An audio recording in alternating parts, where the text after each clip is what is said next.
Think I'm live.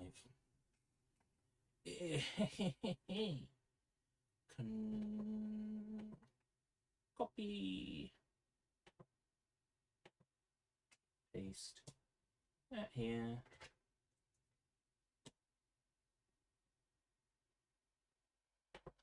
Alrighty then. What do you mean 2 YouTube notifications?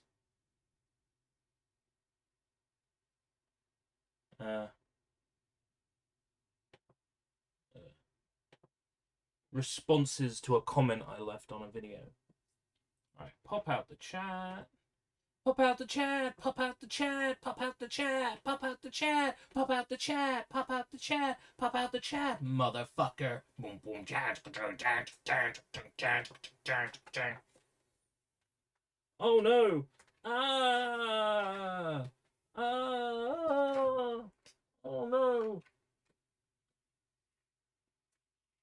I am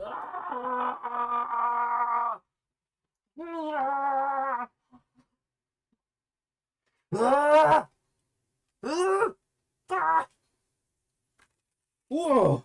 I have managed to break out of the holification process and bring you a live stream. Jacob, welcome. Welcome, Jacob. Jacob, welcome. Jacob. Jacob, pork chop sandwiches. Kids, what the fuck are you doing? Get the fuck out! Earth Defense Force 2025. Don't I have another Earth Defense Force up here? Don't I have a different Earth Defense Force?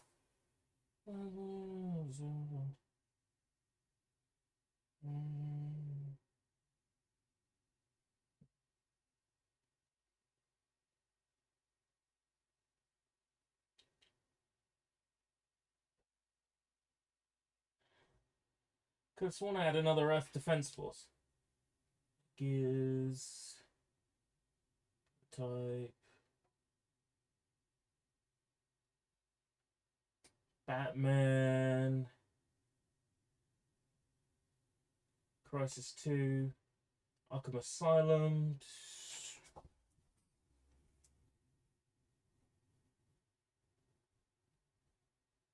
Weird. I could have sworn I also had, what was it, 2027? It's the one that was, I think it was Vicious Cycle, like this one was. 2014. Did you know that a new one came out today?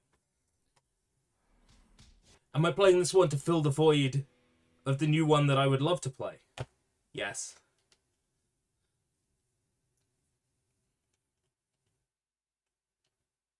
Havoc. Cry Havoc. The Dogs of War. I need an energy drink. Silly as this is,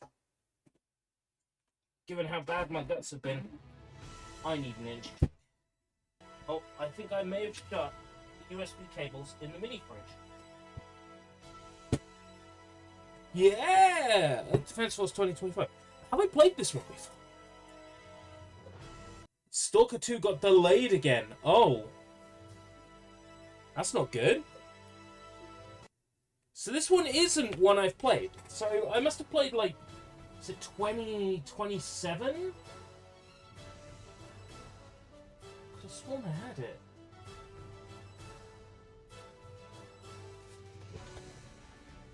Open Season, Wolfenstein, Narnia. Turns out I had Lego Star Wars Force Awakens. Good job I didn't buy that digitally, because it turns out I had it. That's why we should always check these things. I'm not seeing Earth Defense. This is freaking me out now, because I could have sworn I had it.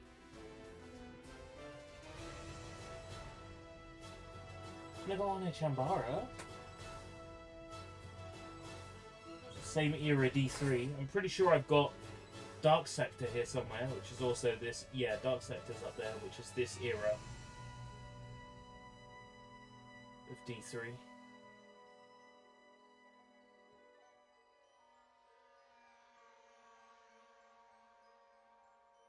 Yeah, weird. Weird. I could have sworn I had the other one. Sussy. Anyway. Oh, I'm happy to get some more gamer scores. That'll be a new experience. So, I think the one I played on 360 that I didn't complete, because I got all the achievements in the first one. The one I played and I didn't get very far in was the one developed by Vicious Cycle that used their Vicious engine. Same engine that powers Matt has to eat lead. And that one was like hyper realistic, and fans didn't enjoy it very much. I thought it was okay, I just felt it missed the point of EDF a little bit. This one, the menu already looks like it might be a bit more sort of traditional EDF. Yeah, this looks more sort of traditional EDF. Select the number of players. This is way more my speed then. Because the hyper-realistic one kind of put me off. Every time a game gets delayed, people are yelling through the rooftops. Yeah. Yo, the wing diver is unlocked from default. Normally they make that something you have to pay for. Nice one. The wing diver is available to begin with. Yes. Change my color. Purple. Oh god, yes. Oh, I can even set a very specific custom shade of color. Asked my mum for $100 and bought 17 Xbox 360 games. Wow. That's a lot of Xbox 360 games. Was that all on the store? It's amazing just how many you can get. The Wing Diver wasn't paid for in any game, just left out of the third one. Right. I was under the impression that I had to pay for it. There was a Wing Diver, like, shmup, wasn't there, as well? So, Acid, you've got experience with this series. If you feel up to it, explain to the chat what it is that's going on with the new one, and apparently it's using the Epic online services for matchmaking. So, Steam users have to log into an Epic Games account, which is drawing some ire.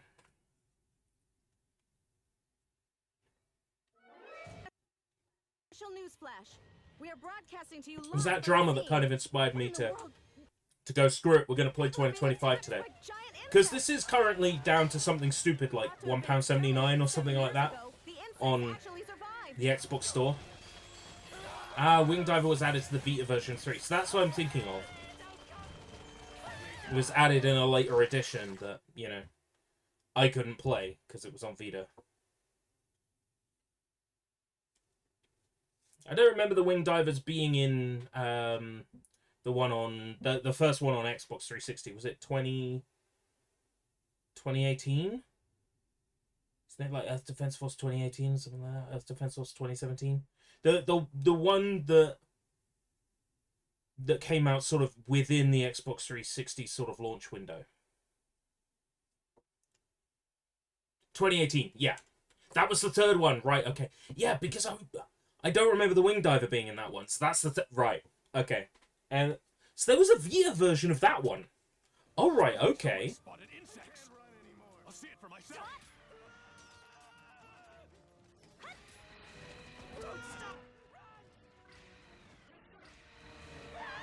I love it. They're still as, like, jaggy and, like, weirdly animated as ever. I love it.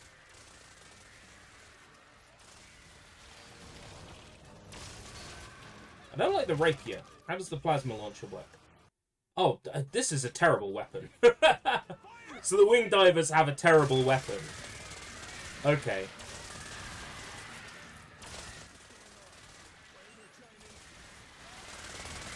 Oh, and you're still picking up armor, so, like, you get 1 armor point for every armor pickup. Oh, it's good to be back. I can't believe they released so many of these on 360, you know?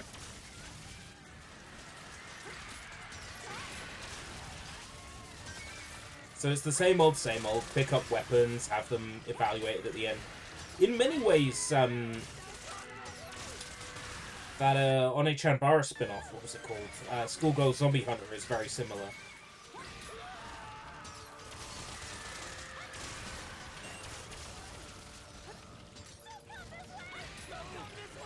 I bet this was a lot of fun in online multiplayer when it came out. I don't have Xbox Live Gold at the moment, so I wouldn't be able to play it online. I assume the servers are still up for this. I don't know. So many games the servers are down, and other games that you would think they would have turned the servers off for ages ago are still active.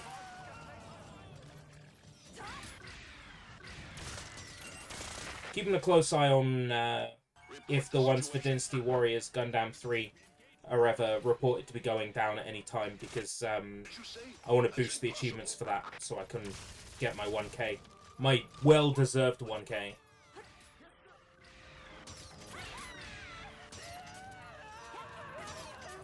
I was so tempted to get the Naughty Bear sequel, like Trouble in Paradise or whatever it's called. I ultimately decided against it.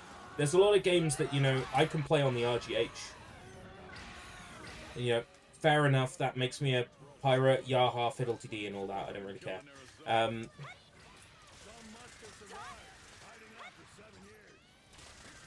When Naughty Bear,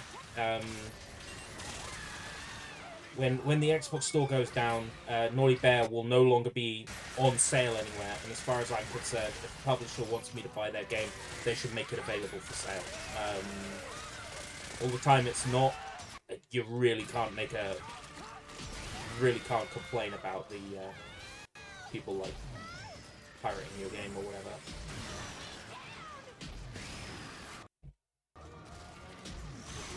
I swear that, like, bug scream noise is the noise that, like, there's an enemy in Ocarina of Time, like, makes a very similar noise when they die. I think it might be the wall face. Definitely going to switch to the Ranger for the next one, though. As much as I enjoy flying around, the Rapier is a really shit weapon. If I can't replace it, I'll switch to another one.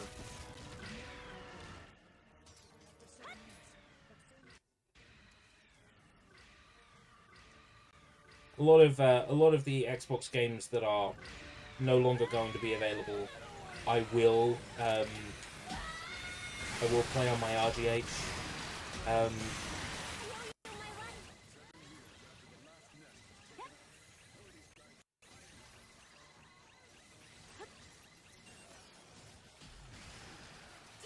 I think it's only fair. I also bought DMMM Elements. Nice. I'm glad to get people interested in that one. It's good. Checks out.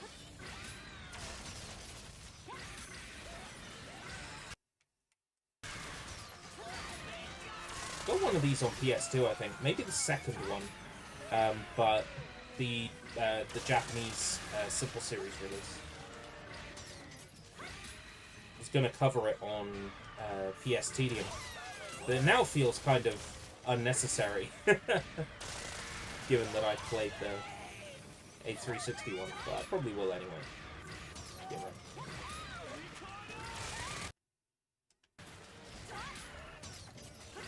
Global Defense Force. Right, yeah. I think mine is like... Of Defense Force.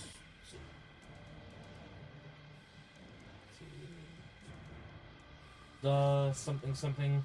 The thing is, doing it from a glance is kind of difficult because a lot of them are just the, and then some Japanese words that I can't read.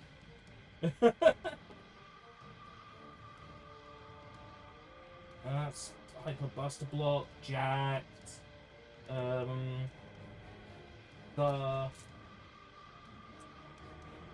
no, that's the Tokusatsu one,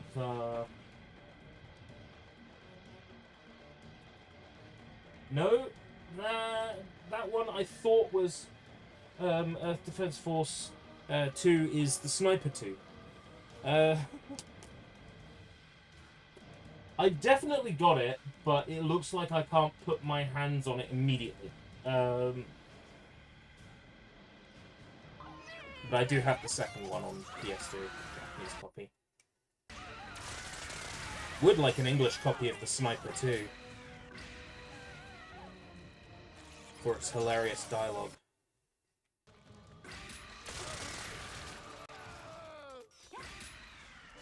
Oh, nice one. Give me that. That weapon. I want it. You want it. Ah. Disconnected from Xbox Live. That's a new one.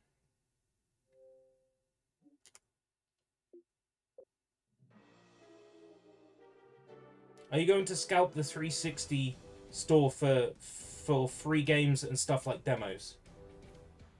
Stream is glitching out. Yeah, something's going on with the network connectivity. I just got kicked a little from Xbox Live there. It should be better now, because I'm reconnected to Live. Whatever was going on, hopefully, is cleared up. I want a better weapon. Reiki shit. Oh, here we go. Mid-range lasers. Oh, yeah, let's try that. Choose loadout. Wing divers Particle can equip cannons. 2 weapons. Deploying. Spreading disaster. Select. It's better than spreading butt cheeks.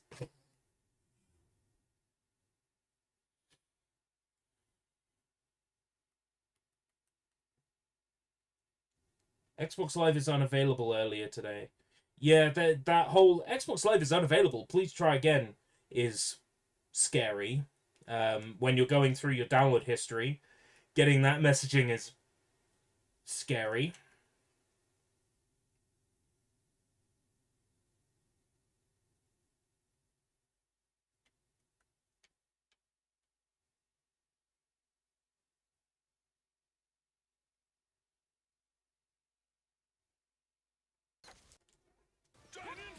Alright, let's try the laser. Oh, here we go. That seems a bit better. You can attack from further away as well.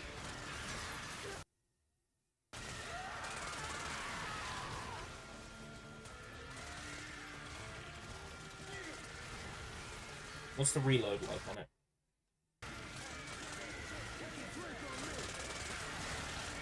Reload is not bad.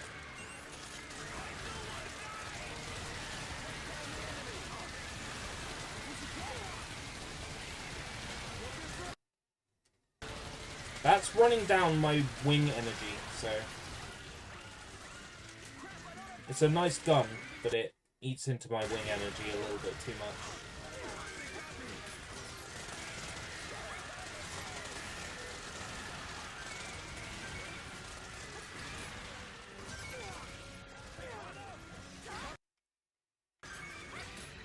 So, I'm wondering if that Vicious Cycle EDF is even considered, like, a mainline entry. Or if it's been, like, disowned.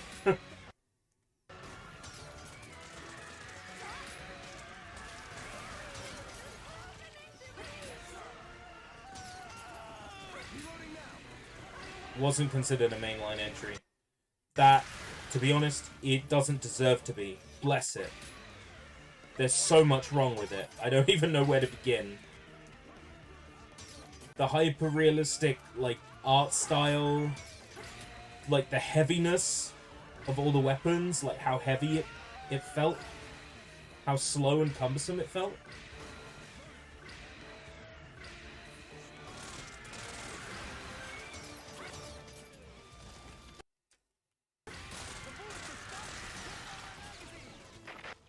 Situation report. Really was not a fan of that one when I tried to play it. You know what, now you mention its length, I think I might have completed it.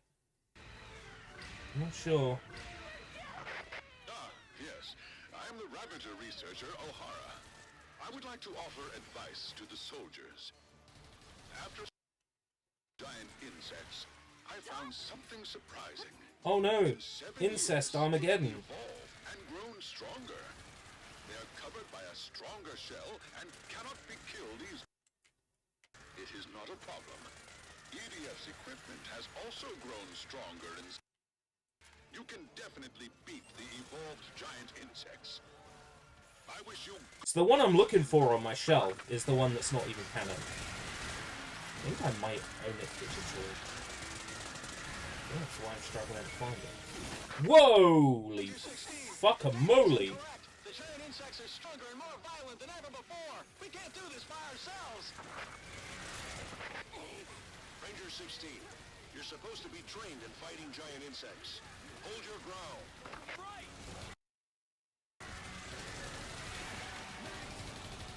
Get down from there. We are fighting giant insects. Requesting wing diver support. It's got a different ending on each difficulty. And it's just longer. Longer text, more speech. I don't think I have that patience, to be honest with you. This is Ranger 6. Send wing diver unit backup. It will take time for wing divers to arrive. Hold your ground. I remember it taking forever to get every weapon in the third one.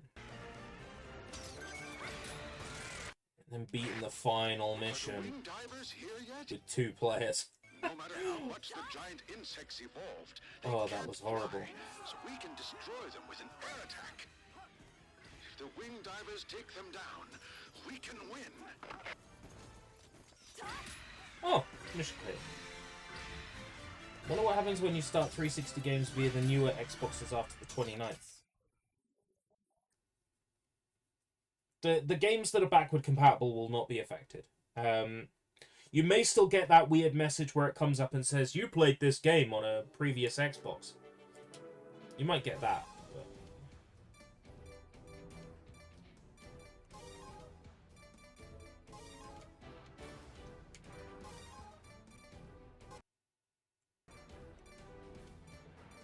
quite like my current weapon selection.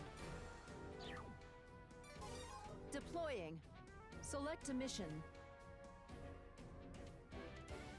Winged War Goddess. A gigantic alien creature has appeared. Select a difficulty.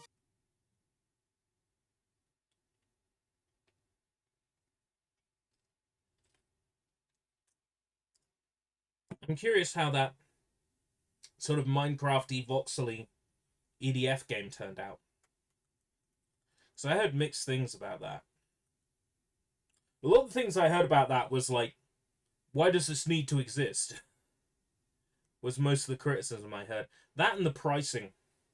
The game came out at a very high price, and it had a bunch of DLCs day one, which I remember about that. Sort of Minecraft-y looking EDF game. Connect with units on the scene. We have confirmed surviving giant insects. Kill on sight. I remember that getting a lot of criticism. Don't hold back.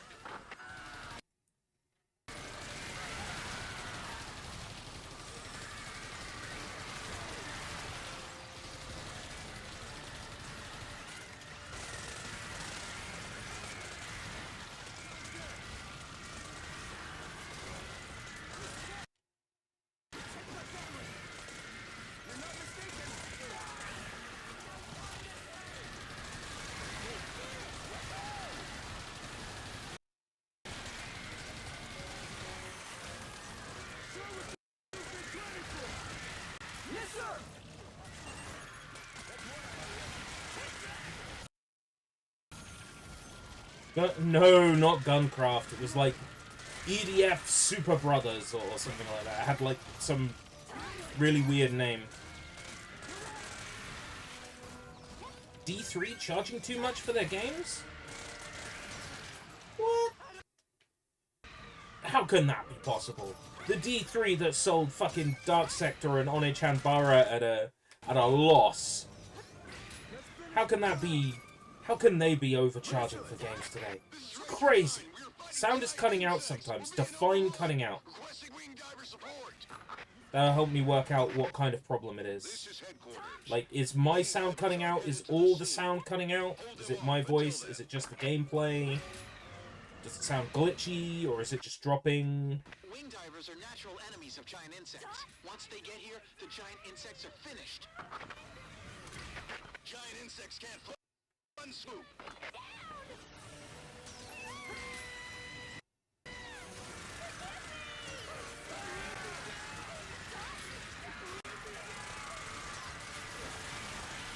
I guess D3's way of looking at it is, if they get one sale for £40, that's better than 4 sales for £10.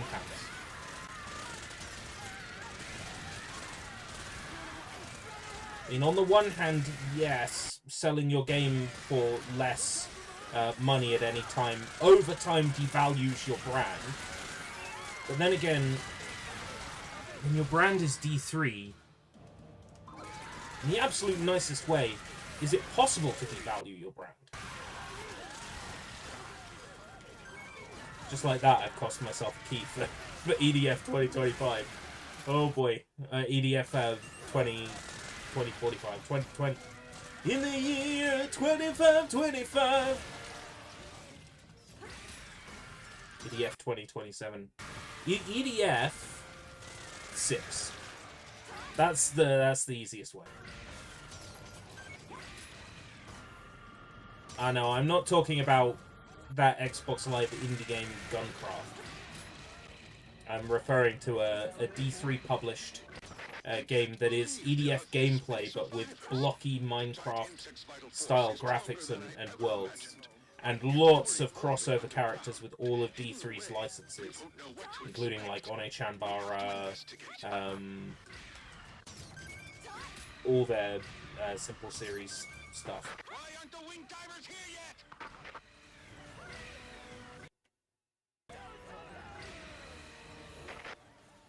This is Ranger 8. We need the wing divers. Wing divers are heading over. You need the wing divers. Here I am. I'm a wing diver.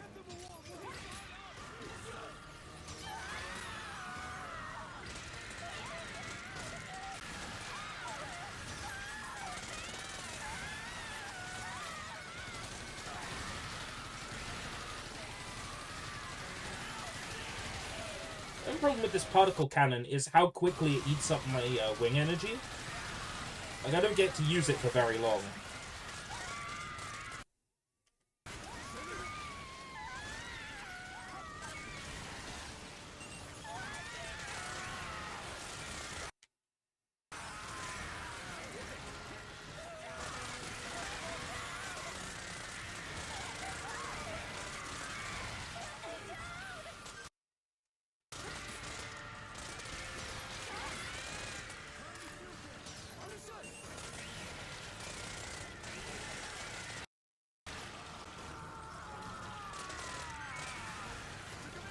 They said something about a big alien, so I'm getting ready for a new mob to show up.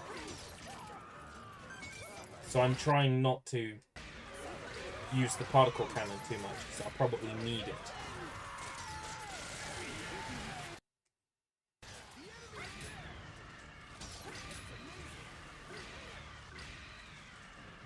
Are we losing?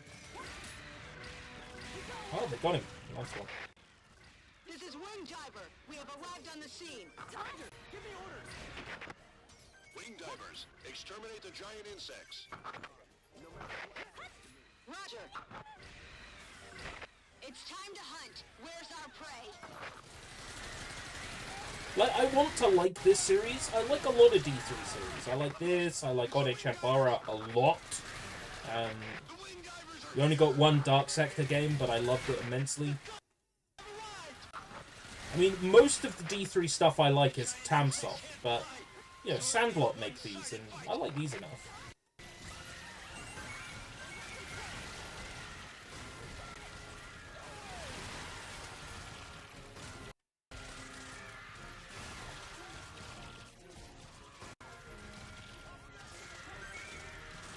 We have pushed the limits to keep our weight light. so we are very lightly armored. I know there's a big cult following of the EDF games, but I don't really fall into that cult following. I mean, I like them, but I mean, I'm not like, oh my god, yeah, a new EDF game. Ah. This is your chance.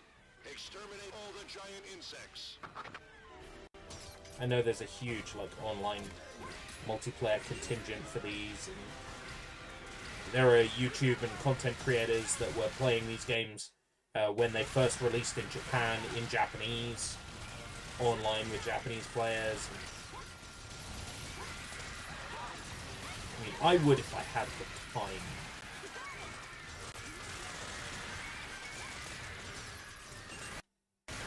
Every time I destroy something in the game, the stream freezes a bit. No encoding issues, no dropped frames. Do a deactivate and reactivate on the capture card. It's about the best I can do.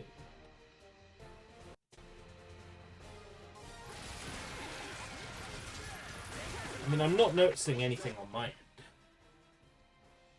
Let me have a quick look. Okay. Thank you, Hollow Mask. If you could go back up on top of the stack, that'd be lovely. So I know where it is when I'm looking for it. One by one, we can win this battle. No, looks fine to me. Not noticing any issues. It must be on your end. Just observing over, not noticing any issues. Don't know what to tell you. Better now. It's better as soon as I check it. Maybe the refresh on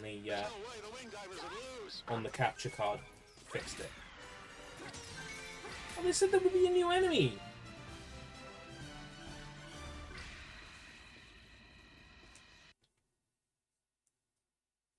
And there wasn't a new enemy.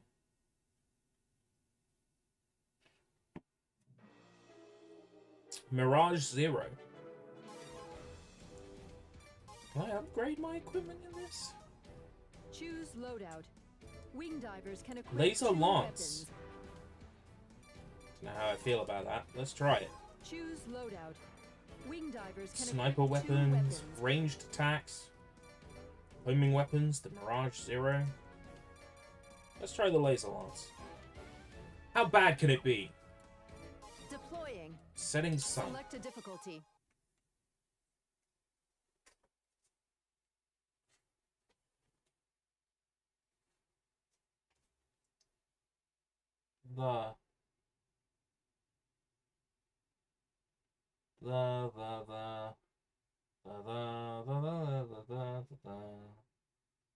If I do have, sworn I do. Oh, here it is. Staring me right in the face. Yeah, so I've got the second one on PlayStation 2. Sarah 12 rated. This is Scout 2. We've arrived at the rescue point. There is a web strung up between the buildings. NTSCJ. That's the one I want. The thread! The citizens are being caught! Yo! What is happening? Spitters! Oh no! There's a wing diver caught in the web! How could this happen? I must save the wing diver.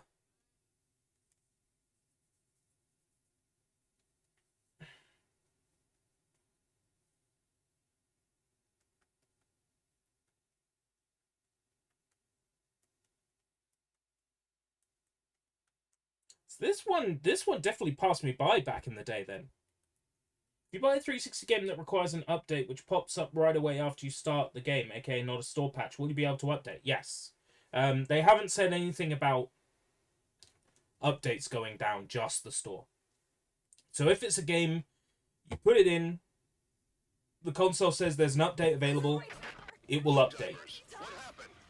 However, if you then find that after updating the game, it says download something from the store, then your only option is to... Stop pulling my fucking camera away! Your only option at that point is to erase your cache. As erasing your cache will remove any installed updates.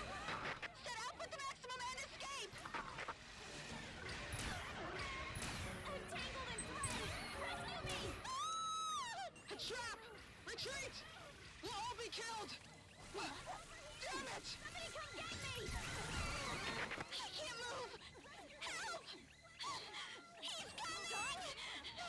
Of course, if you erase your cache, you'll have to reinstall every update.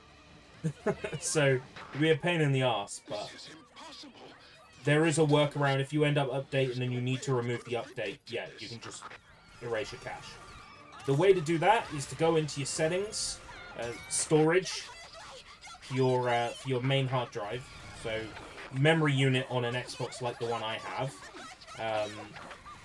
or 360 hard drive on a console that uses the hard drive.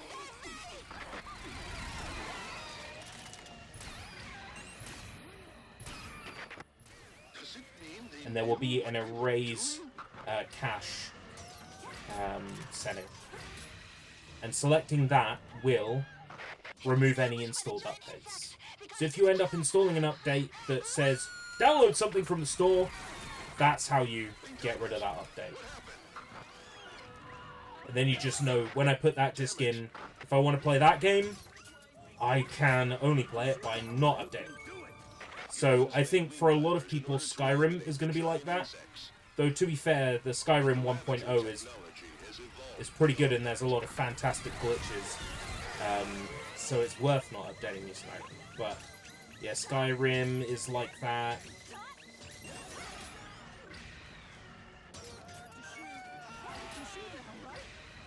It's going to be a bunch of DLC that people are not going to be able to get now. Sonic 06, for example, has some level and mission DLC that people won't be able to buy from the store. Does this mean that the progress of the giant insects exceeds human wisdom? Progress faster than science is impossible, but I really don't like the way it's been handled. I really don't. This whole store closure thing is, like, pissing me off big time.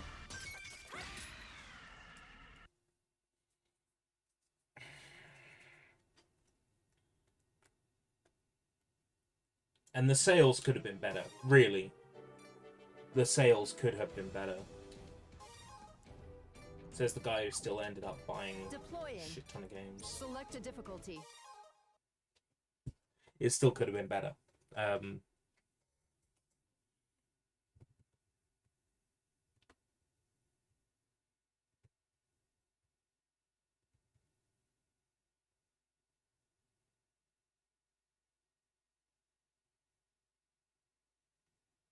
This soldier class is for advanced players.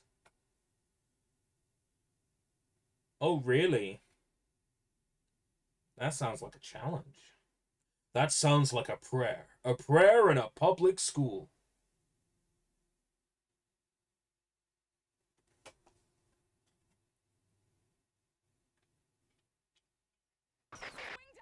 This is Diver 11! I can't move! Hurry! Storm Team, rescue the wing divers.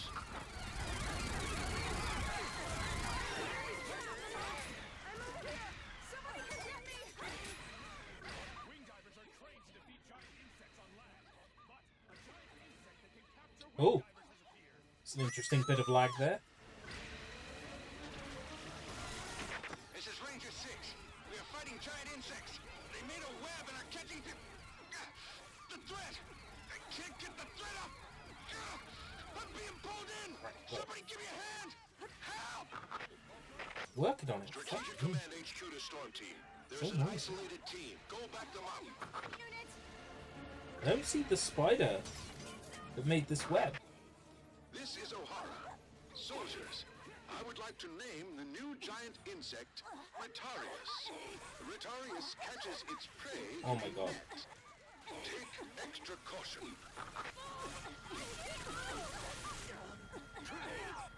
Rescue the people caught in the web. Don't leave them behind, no matter How do I what. get out of this?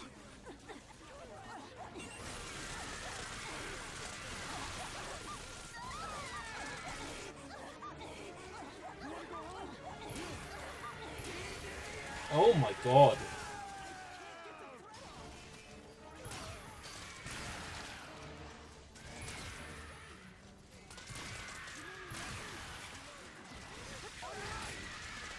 Let's try not getting stuck in a web. This is Ranger 7. 3 men down. No, they're still alive. I'm caught in the web. Where am I getting attacked from?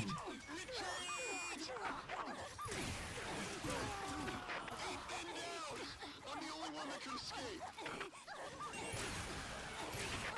What monsters? Getting attacked through a building? Is that what's happening? You can attack me from all the way over there? What the fuck?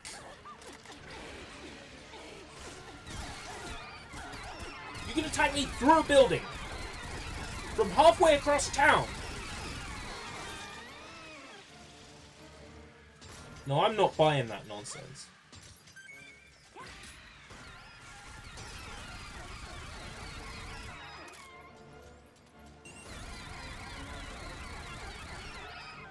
If we say that you go into 360 profile settings and click redeem a code that way, what will happen after the 29th? I believe that codes will no longer be available. There was a video I watched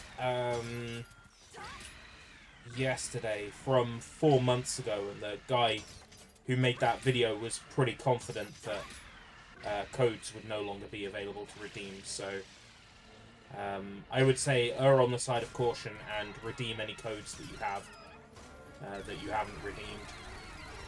If you've got second-hand games, have a look through them and see if there are any codes left to redeem.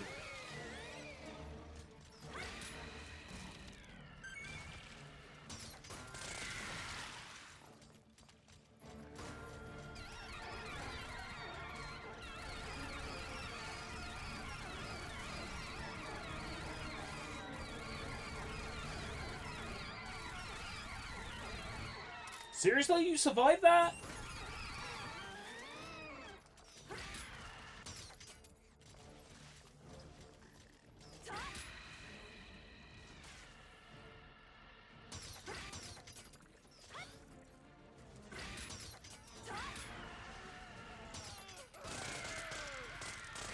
If even new species are being born, the speed of the bastard's progress is unfathomable. Oh, they drop like a little white and red box that gives me health. This nest has to be destroyed as soon They're not dropping that now I need health, are they? Dropped all the time I didn't need health.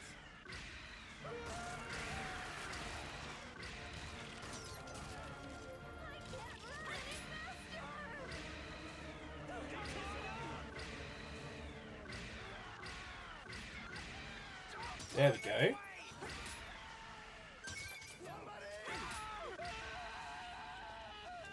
No! No, no, no, no, no, no, no, no.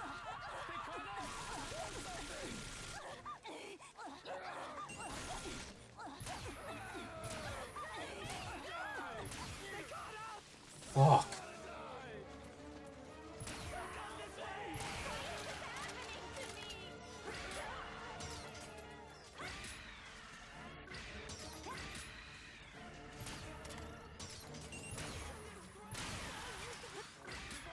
There's a free pack you can get inside of Naughty Bear. When I do it, I get error.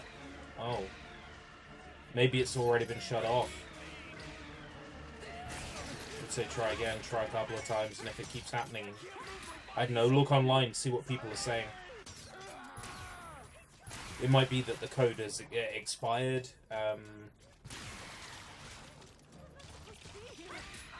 It's a whole bunch of things it could be. It could also be that it's been turned off.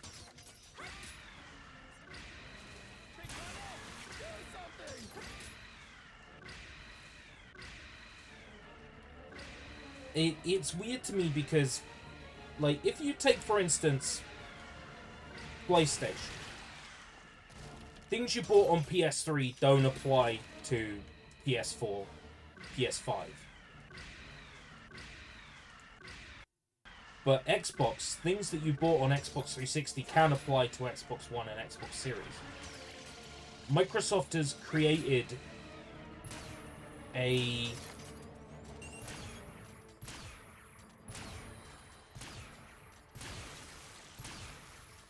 ecosystem No time to lose. that We need to has go up until underground now to destroy the nest benefited and stop their progress. If Praetorius has spawned there, players who have we stuck might have with to them. expect more new species coming out later. There Like, is a players who have danger stuck that with the them flying have insects reaped may have rewards evolved, and they from could be staying with superior Microsoft. to our wing divers. We can never That let the now giant that insects take they're over closing the Xbox 360 store, this is our first, like, this is our first instance of what has up until now been a fantastic ecosystem for gamers being damaged. Microsoft is crippling the Deploying. Select a mission. they're crippling the ecosystem that they've got in place. Is there subtitles?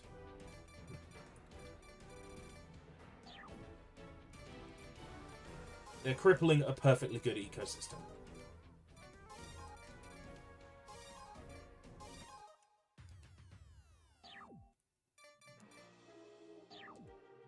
Deploying. Select an. I'm like trying my hardest to understand why. Like, does it cost too much money to keep up? Somehow I doubt that.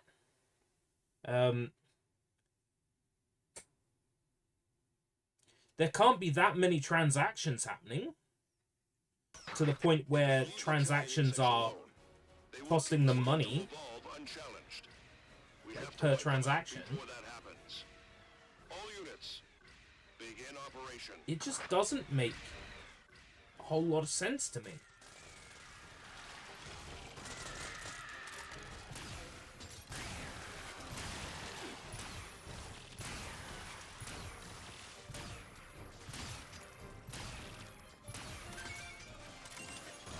I'm searching for the reasoning. Maybe they hire people to provide support for the Xbox store in, you know, 30, 40, 50 countries. And maybe it's not costing in to run the support for the stores. That's about the only reason I can think of for why a shutdown like this would be at all acceptable. Like, a shutdown like this should really be the absolute last option. Using security as an excuse, maybe. I mean, I don't think there's a great deal of security risk with the Xbox 360 store.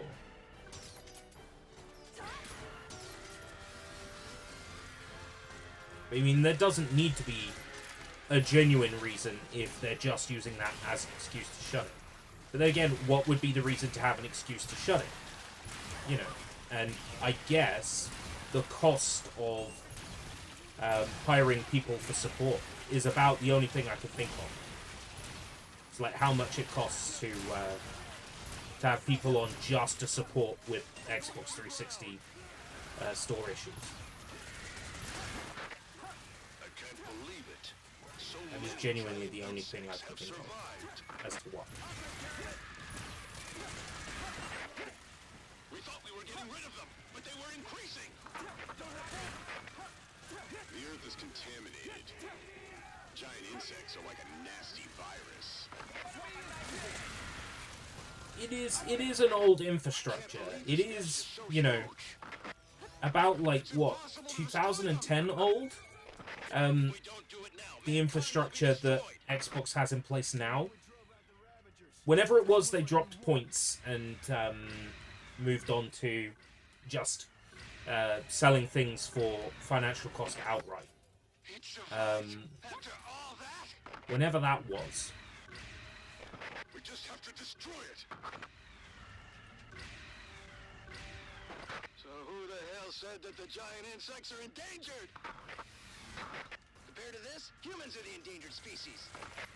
The Ravagers That would have been when they just switched humans to be destroyed to their most recent infrastructure. That's impossible. So it's got to be like 2010 old, right? 2009, 2010 old.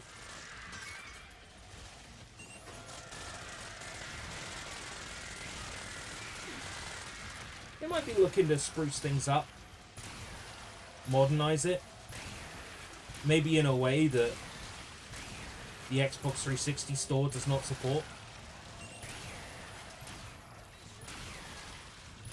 Just trying to think of any other reason besides the... Did they switch when they got rid of Microsoft points? Yes, because up until then you didn't get a receipt for the things you bought. You got a receipt for the points, but not the games that you bought with the points. So a lot of people who have been losing their games and losing their purchases. For example, I'm pretty sure I'm supposed to have TMNT 1989, and it's not in my download history. Like, I'm confident that I bought TMNT 1989, and I'm confident that I bought Reshelled as well, and that's not in my purchase history either. Stuff that was purchased before the switch over to points, not all of it has remained on people's tags.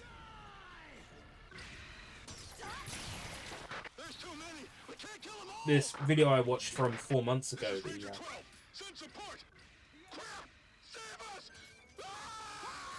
the person who put the video together was talking about how one of their games, I think it was Simpsons 1989, was missing, and they had to go through Microsoft support, and Microsoft support couldn't do anything for them because there was evidence that the points were spent, but not evidence of what the points were spent on.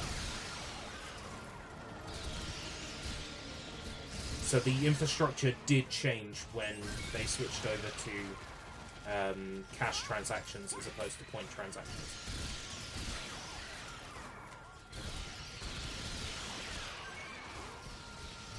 But it's funny, right? Because Steam doesn't have this problem.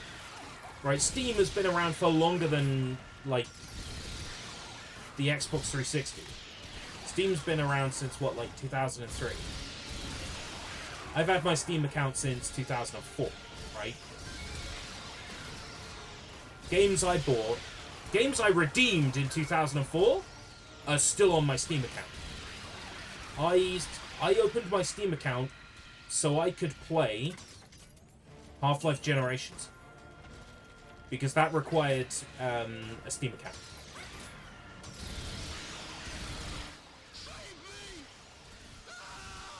So I opened my Steam account in 2004, when I was 14 years old.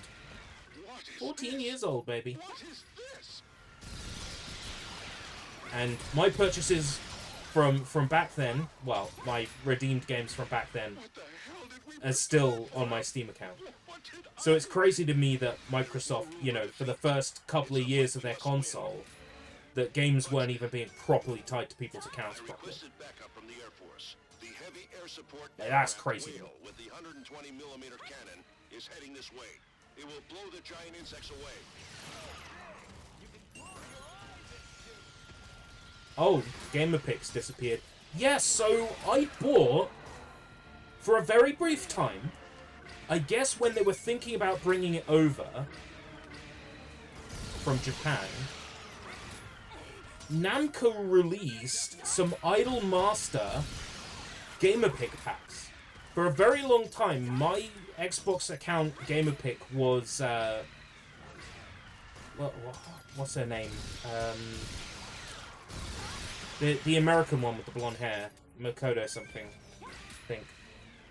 My GamerPick for the longest time was the blonde-haired girl from Idolmaster on Xbox 360.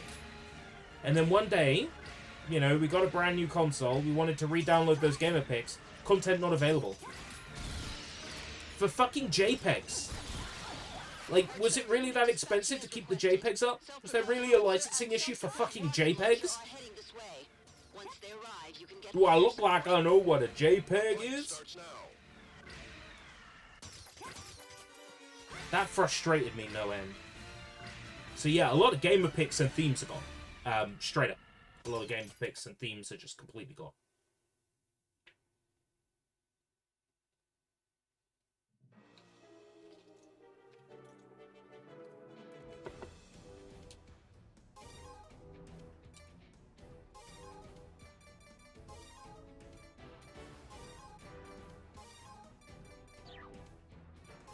Deploying.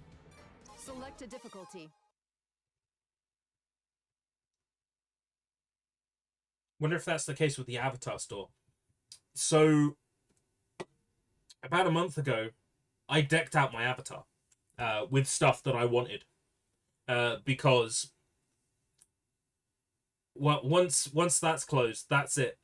You know, your opportunity to deck out your Avatar with outfits is gone. So, about a month ago, I bought very expensive.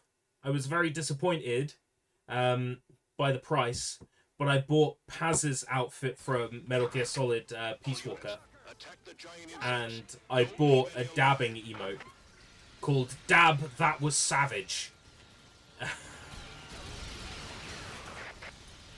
So Eiko is lovely in her Paz outfit with her wait 30 seconds oddly coloured avatar hair. I was like, yeah, that'll do. If I can't adjust my avatar again, I'm happy with it like that. So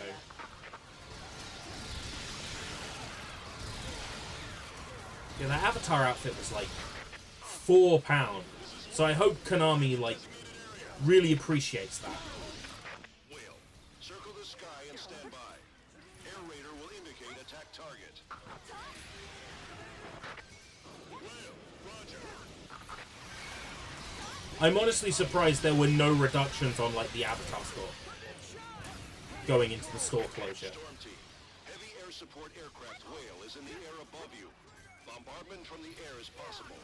Leave the target to Air Raider. Because you're basically stuck now with whatever Avatar items you've got downloaded on your console. Worst case scenario, if they get delisted. You won't be able to buy any more because the store will be shut. Ground forces, don't worry. So you've got to be happy with what you have access to and what is like already available on the console, just like a couple of suits and some dresses and some generic t-shirts. You've got to be happy with what you've got, basically, now. So, my avatar is how I want her. My Eiko Attack run. Whale is a flying fortress. in a Paz outfit. Rockets, 120 It'll do. gun She looks okay. requesting target indication.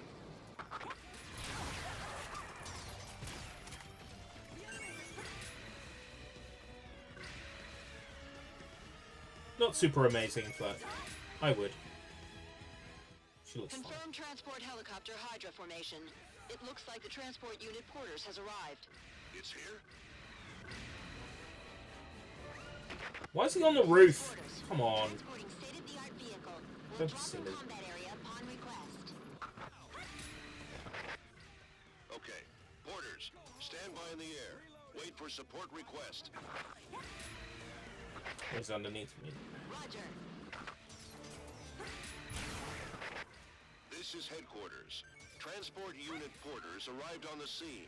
Ready to drop vehicle. Yeah, upon that... request. Essentially, you're going to have to test every code. I guess I will do that at some point tomorrow afternoon. I've got a job interview in the morning, so that takes Artillery precedence. unit has arrived. Roger. But maybe in the afternoon I'll redeem whatever codes I have left.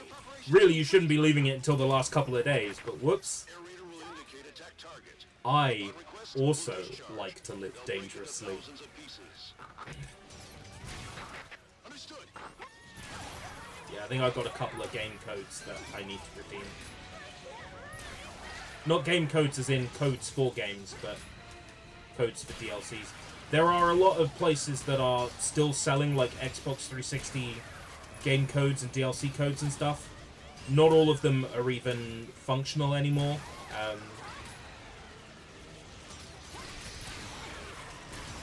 Definitely a lot of people breaking consumer law there.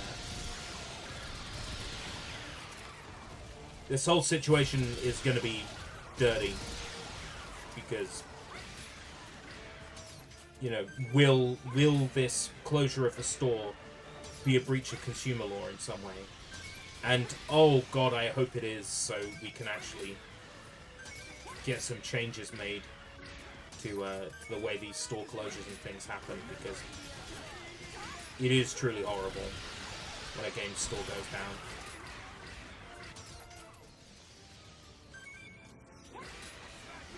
When you had to scratch to get the code, I remember.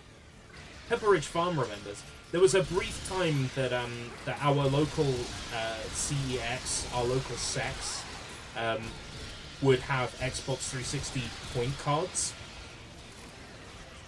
So, like, my brother and I would trade stuff in just to get point cards. And then we would buy games and themes and gamer picks and all that stuff with the point cards. Let's go back to like 2008, 2009.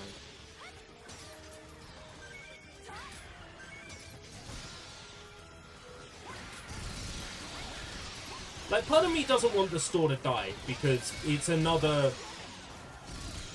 indicator, it's another piece of proof of my age. It's more proof that I'm getting older, and these things that were once fresh when I was young are now, you know, older, decrepit, and being turned off, and the life support is being yanked out. And I don't want to accept that. To a certain extent, I don't want to accept that. I don't want to accept that, you know, these things are being closed. Because they're old now. Because that means I have to accept that I'm old. And I'm not ready to accept that. There is definitely an element of that with all these store closures. Hello, my name is Rupert. I'm a sex worker. Oh, hi. Hi, Rupert. What kind of sex work do you do? Well, I sell DVDs and Blu-rays. Mobile phones. People come in to get money to spend on drugs by trading in stuff they've stolen. Oh, that's one Rupert.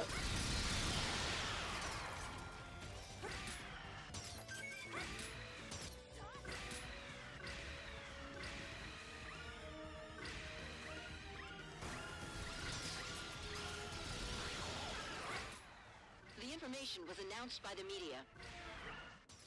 They got wind of it, huh? Yeah, money and point cards. I probably should have done that with what I had left from game, but I was like, fuck it, I'll buy 2 Pokemon This is party number 2. booster packs, and they were shit.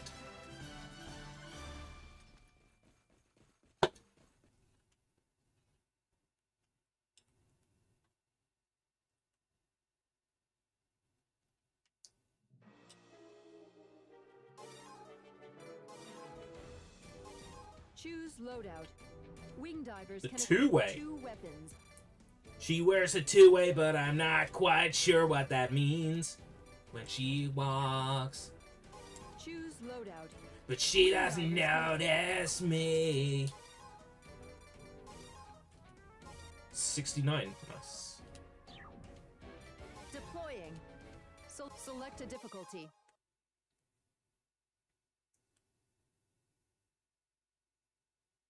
Game room doesn't work anymore.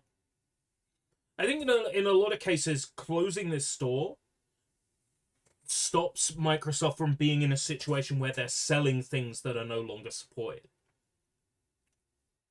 The closure of the store frees them from any, I bought DLC for this game and it doesn't work, or I bought this and it won't download. It saves them from those sorts of criticisms.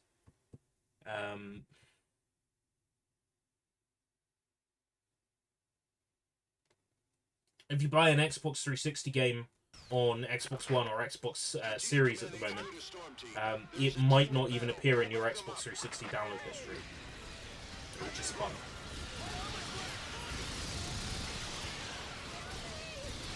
The only reason I have as many Xbox Live Arcade games as I do is because while I was on Game Pass Ultimate, I would fire up my Xbox 360 and have a look at the games with gold deals, and it was always like, things on wheels, down to 48 pence, and I'd be like, okay.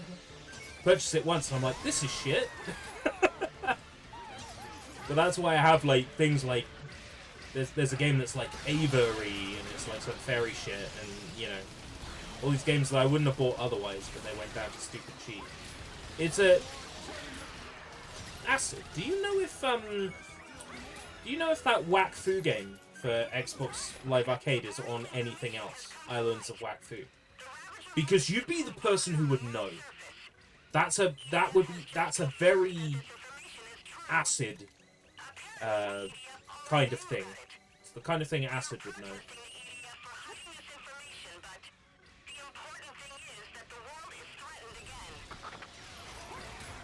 Oh, it's cross-compatible. Oh, that's fine. It's playable on Xbox One series. Okay. So that one's not going anywhere. I'm just trying to, like, figure out any games that are disappearing. Like, Caladrius, okay, that's disappearing, but that's available on Steam. So that's not a problem. That's digital only in the UK, but it's available on Steam. So, Shooting Love is one that is, you know, only available on Xbox 360 digitally over here. Dungeon Fighter HD. 0D Beat Drop is going to be stuck on Xbox 360. It's a rhythm-based puzzle game. That's going to be stuck on 360 going forwards.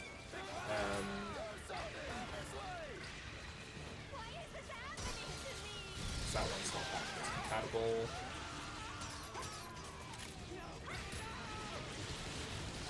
A lot of these games, you know, I can just play on my RGH, and probably will. You know, if they're not available for sale, then clearly I won't feel guilty downloading them. Maybe it's time for Rip It Off to come back. Because Rip It Off covered basically mostly Xbox 360 games when I introduced it like a year and a bit ago. And now that the Xbox stores are closed, I feel like Rip It Off is more relevant than ever. Rip it off! Rip it off! Rip it off! Prepare for the next battle. Yes, sir. The information obtained from the EDF says that there are a total of 10 motherships gathered on the moon's surface. This is 10 times the 'Cause I've been clicking download on these ISOs. 'Cause it's pretty nice to have these games on an external HDD. I'd have to redo the theme song because it's such a bad cover of Rip It Off. I could do better. I could probably get the Taylor Swift instrumental. And if not, I could probably use AI to strip the instrumental.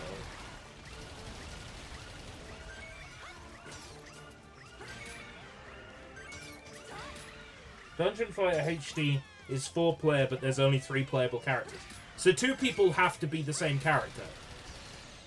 That's dumb.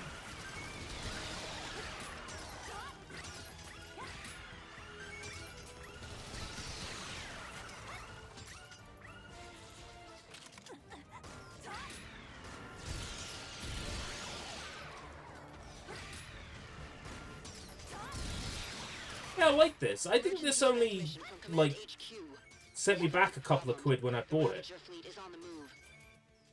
What'd you say? They have left the moon for the Earth. And it's on super deep discount now It means to fight off 10 with the motherships. store's closure. Even with the EDF's increased strength. Yeah, this is an easy recommend in the last couple of days at the store. Tracking systems at all locations are locked on. All silos open. Missiles ready to launch. Startup sequence of Equator linear cannon has commenced. We will try to defeat the motherships by aiming for their atmospheric entry. When the linear cannon fires, the long-distance Tempest attack will begin. Still, we can't hope to destroy them all. This is gonna be hell. Mission good! Go to the next area. Ruins area. Forest area. Lake area.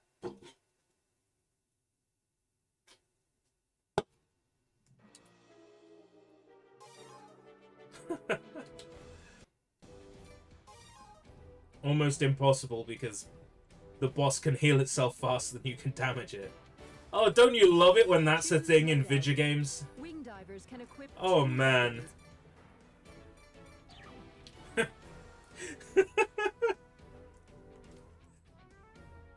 You are my fire that will expire. We won't comply. And Xbox will be denied. I like that you are trying really hard to get a rhyme there, Jacob. Deploying. You're really trying hard for a rhyme there, and I appreciate that.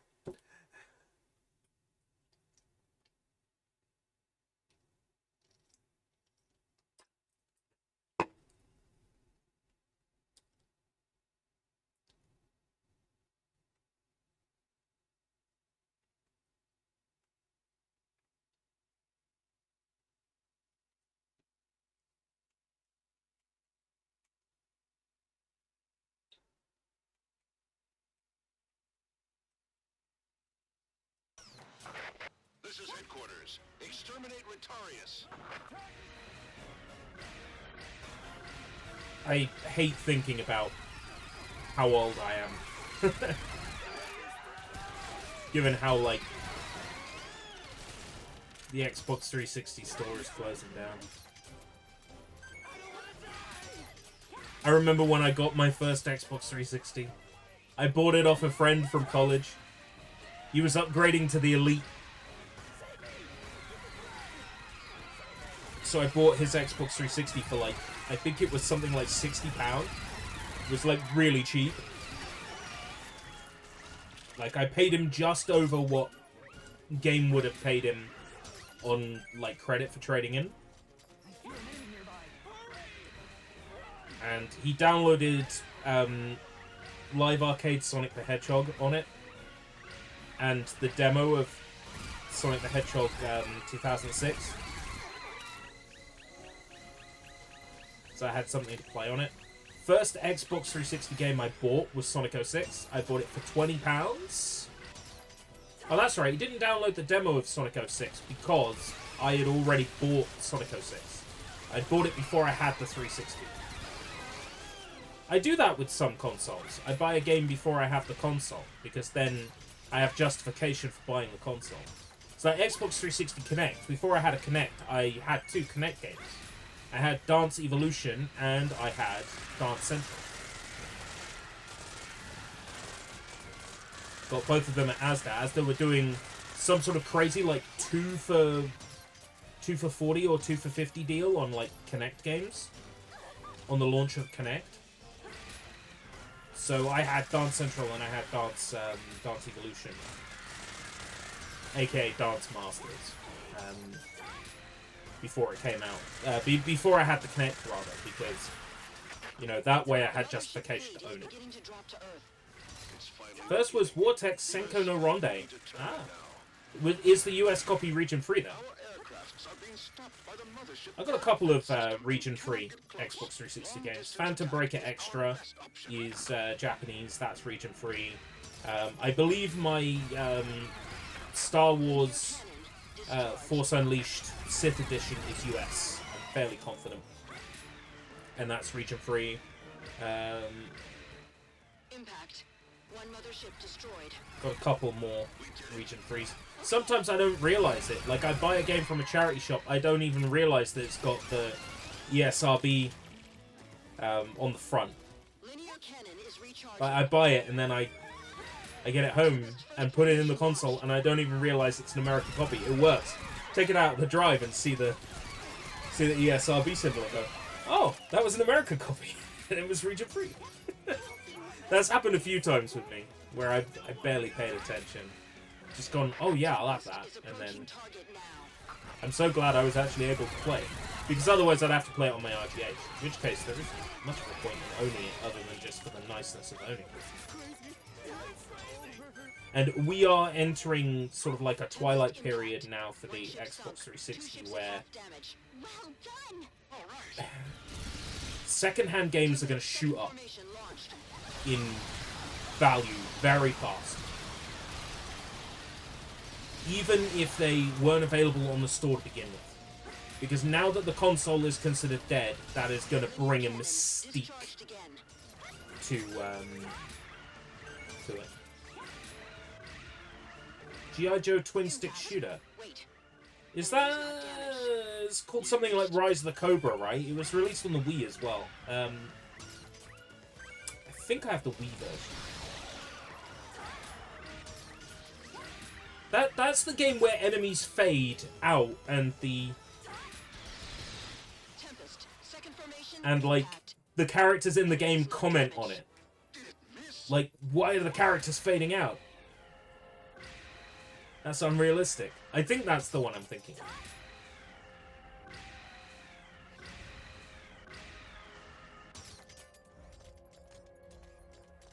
Tempest impact. Still no damage. How can that be? Oh, the game had the animated PSAs in it. That's kind of cool. Didn't know that.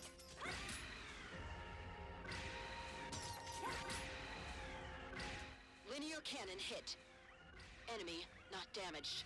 What's going on? There's enemies all the way over here, according to my minimap.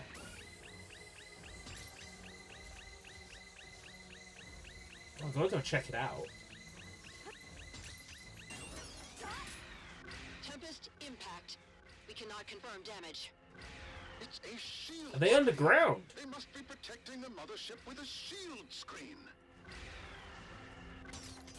They look all the way down. Oh, they're in the water!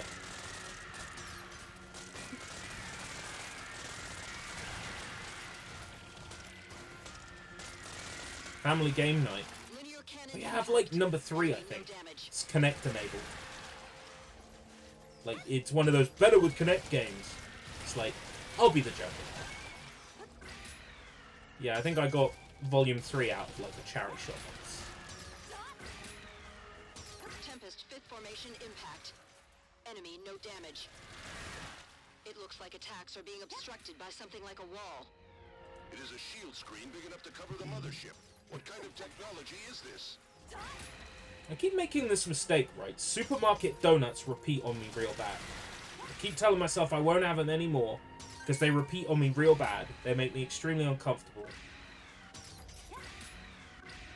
And it's all I can taste, you know, for hours after eating them. I don't even like donuts anyway. And then I'll see some at half price reduced in the mid-afternoon and be like, oh, really craving some donuts. And then after eating them, I'm like, the exact same thing has happened again. I'm in pain and discomfort now. And I knew it was going to happen. Why did I buy and eat those donuts? So what I'm trying to say in a roundabout way, folks, is keep a food diary. And if a food, like, makes you uncomfortable or puts you in pain, don't eat it. Or do. I'm not your mother, but...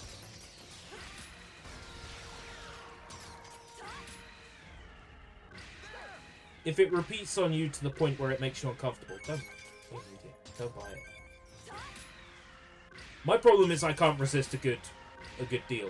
Like, if I see that something is half price, I'll buy it. Because I'm hardwired to not want to miss a good deal. It's like with this store closure, right? I bought games that I have genuinely no interest in because they were like 67p. Let's take, for example, right, The Dishwasher, right? The sequel to The Dishwasher, Vampire Smile, is available on other systems. But the first Dishwasher is not. So, I bought both of them at like 67p each. Dishwasher and Dishwasher Vampire Smile. Why? Because they were 67p. I see a good deal. I can't look the other way. I can't ignore it. I'm like, oh, Select a I might as well difficulty. get it. Oh, blah. Then I end up going, oh, I bought this thing and now I have like no interest in playing it. And To be fair, that's like most of my library. Streams like these are a good excuse to actually play things from my library, things that I wouldn't have otherwise checked out. And publisher opportunities are great for that as well.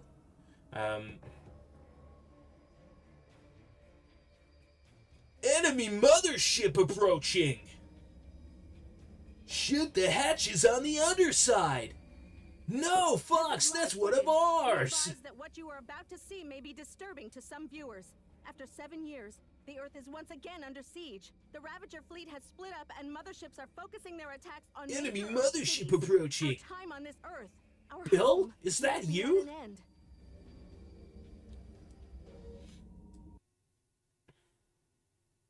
Save an ally who's being bitten.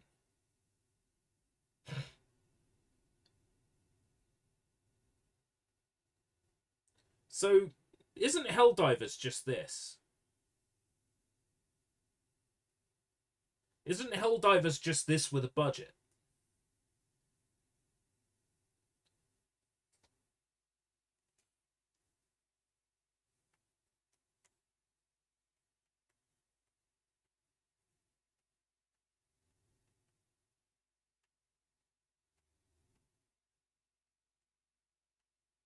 Long loading time for this one. Big map. This is Strategic Command Headquarters, commencing Operation Sweep Giant Insects. I thought we were going to be at the beach. There's a guest Cutscene coming showed from me the the sky. beach. First, let's finish cleaning up the Earth's surface. It's ready to get into my swimming suit. Or swimsuit.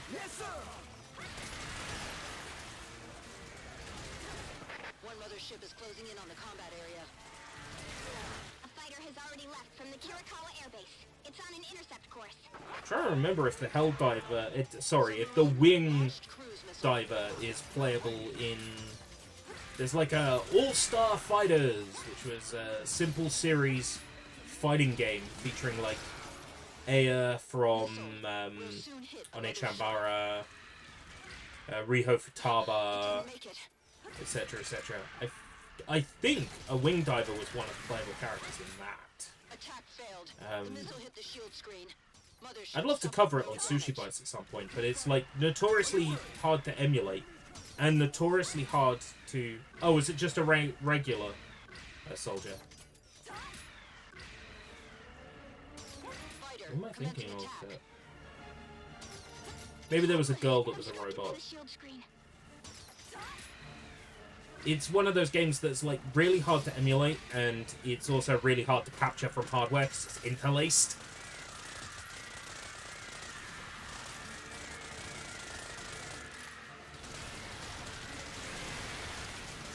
Sushi Bites needs to return in like the original concept, which was here are Japanese games and here's a quick bite of them. Failed. Maybe there's something you'd be interested in. Damn it.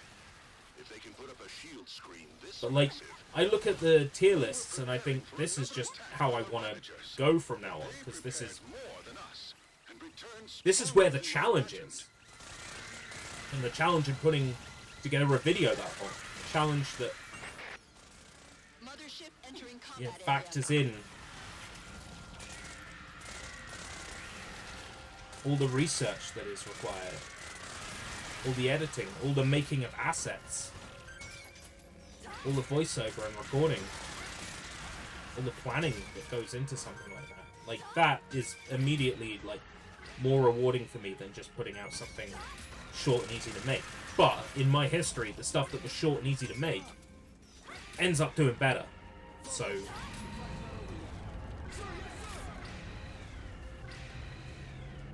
it's finding that balance. I think the Bleach tier list goes too far in the other direction.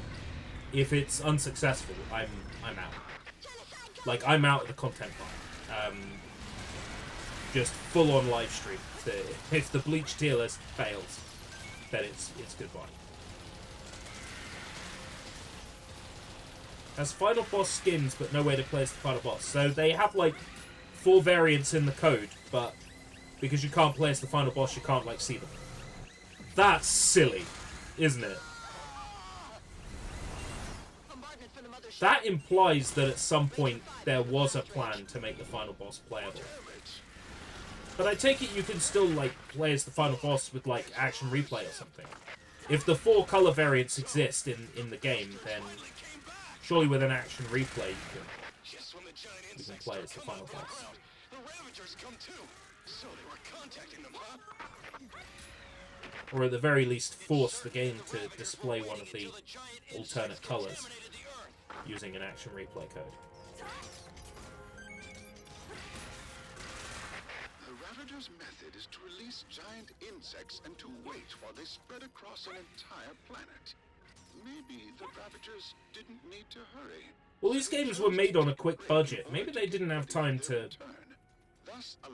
QA the boss character.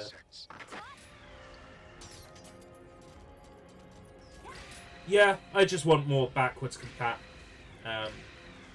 on Xbox, to be honest.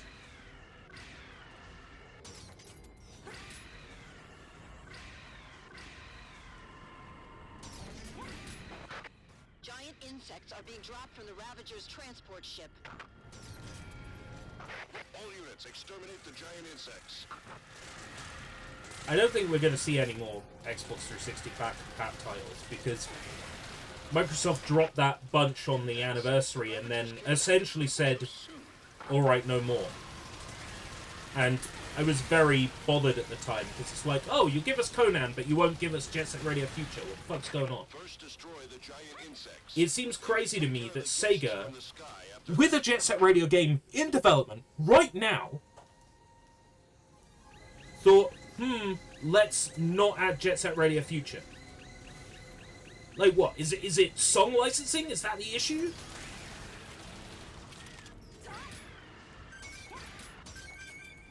That's got to be the issue, right? It's got to be song licensing. Like, oh shit, we can't afford to play. We can't afford to pay Scapegoat Wax for Isle 10. I remember them running a poll along the lines of, you know, if Jet Set Radio was re-released, you know, would you care about, you know, how many songs were brought over? And I think everybody, like, answered the poll, like, yeah. So Sega's like, okay, well, in which case we won't release it then, because we can't get all the songs. That's what I reckon happened, because that would explain the reasoning. Otherwise, there's no reasoning why they wouldn't be able to do Jet Set Radio Future as back compat. It's just because, like, I don't know, Biz or Scapegoat Wax or the Latch Brothers want more money. I don't know. It's probably the Latch Brothers. We'll blame the Latch Brothers anyway, because fuck the Latch Brothers.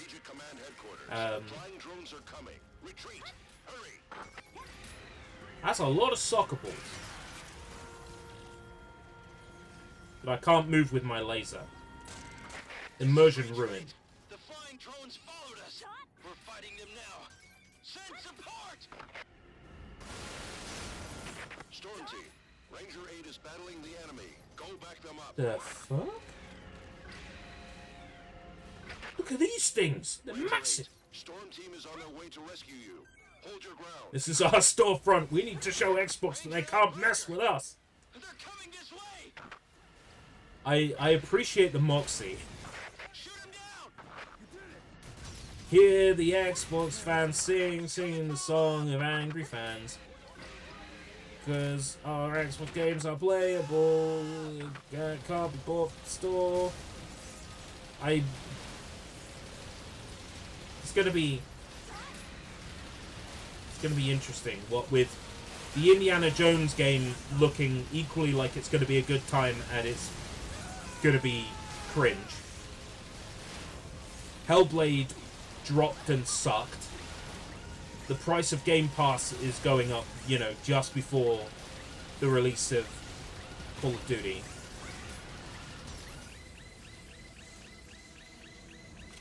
FTC saying, look, this is what we said would happen, we're gonna appeal.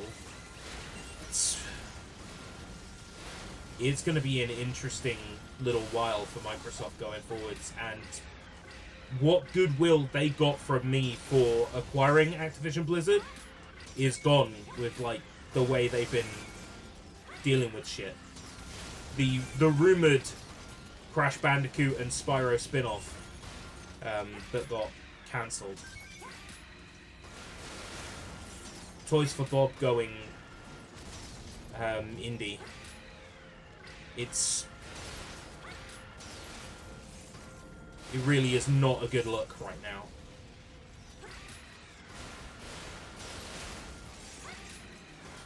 And I have to eat humble pie because I said, "Oh yeah, Microsoft is gonna treat Activision Blizzard well, and you know they're gonna respect these franchises." And I got to eat humble pie now because they've done fuck all decent with it. The new COD looks nice.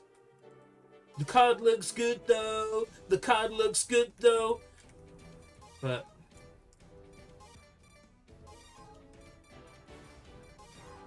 Choose loadout. Wing I'm- divers can equip 2 weapons. I'm skeptical.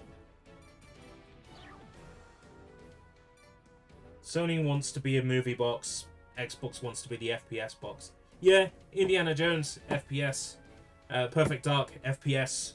COD, FPS. It's pretty clear now that there are like 2 diverging paths in the modern gaming sphere. Outside of the people who buy the sports games every year without fail, the sports people. Outside of them, in the rest of the mainstream, you've got the people who like the first-person shooters, the bang, bang, bang, bang, and the people who like the story-driven cinematic games, like God of War, Last of Us. And that diverging path now is shooters, Microsoft, story games, Sony.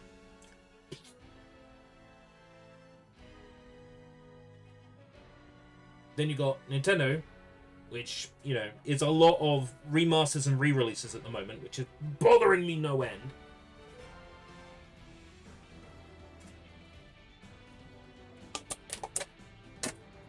Nintendo isn't doing a great deal of new stuff, and the games that I genuinely care about on Switch are, like, not coming out in English. Like, where the fuck is Back Arrow at this point?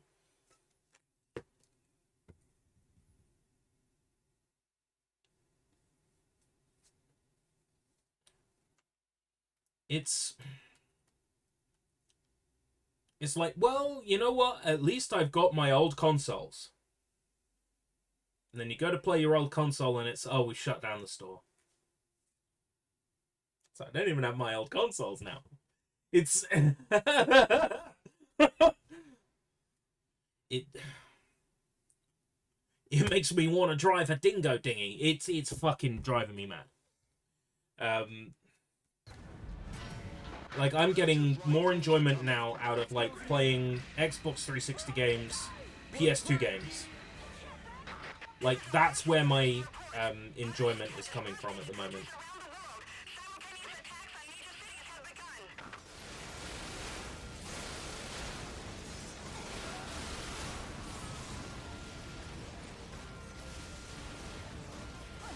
But it's great, because it also means that I get an opportunity to play this. I probably wouldn't have played it otherwise. This store closure giving me a reason to play this. As has the release of a new PDF game, which has made this relevant.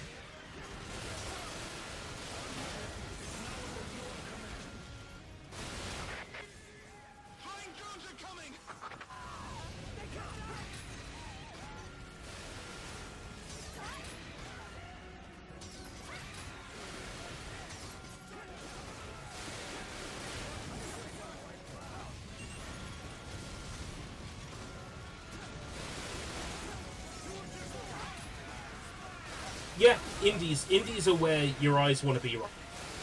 You want to be focused on indie developers. That's where the unique ideas are. That's where the risks are. That's where the risks are. An indie gamer with a vision is going to take a risk where a big multi-billion-dollar company like Microsoft, Sony, Nintendo are not going to take a risk in the same way that an indie developer is going to. Downside to that is a lot of indie games are pixel indies, Metroidvanias, roguelikes. So, you know, People who like Metroidvanias are eating well right now. People who like roguelikes are eating well right now. Me? Gongaga. I will play an indie if it's, like... If it's got that Japanese plastic look. Like, anybody who was here at the end of the stream yesterday and saw Adventures of Captain Becky for Xbox Live Indie, like, that is the kind of indie that I'm interested in. Like, there was that game that was shown off at Summer Games Fest this year that was essentially a tower defense game, but you were playing as a Japanese man and businessmen were trying to break into your house, so you have to, like, capture them by putting down, like, body pillows and shit like that. And that game made me think, damn, yes, that's for me. Yeah, Space Harrier clones, Ex-Zodiac, which I'm happy to say I had a key for, I think it was last year. And once again, very Divers can equip 2 weapons. very thankful of the developer for providing me with a key for Ex-Zodiac. I'm keeping a close eye on its development. When it reaches something resembling a 1.0, I will be there to stream it in full. Don't need to ask me twice. I will be there. Yeah, there's Ex-Zodiac. There was that one that was released on PS4 recently that was like Space Harrier. I think the name began with A. That looked pretty good. That one's been in development for a while.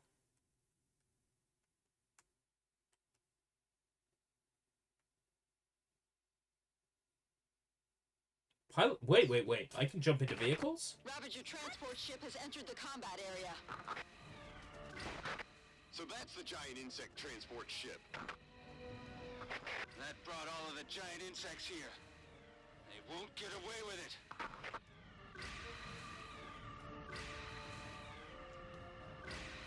Oh. Enemies are dropping in. The ship, it is still dropping giant insects. They've already covered the Earth in giant insects. It's not enough. Air Twister. Yeah, that's the one. Air Twister. Yeah, I wanted to say it was the Space Harrier creator, but I wasn't 100% convinced. But yeah, I wasn't 100% sure, rather. But yeah, it is. Because you just confirmed that. In my head, I thought it was, but I wasn't confident enough to say. I mean, I remember GameSap showing that off like 3 or 4 years ago at a convention. There was some footage of it in one of their videos. And then it came out, what, like last year?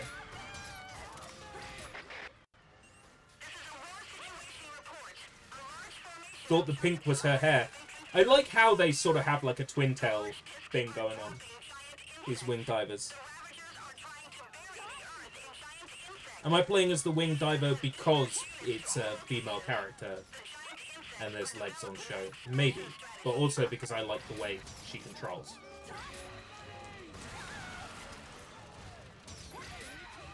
It's a lot of air-based movement. The wing diver. I've always liked the way the wing diver controls.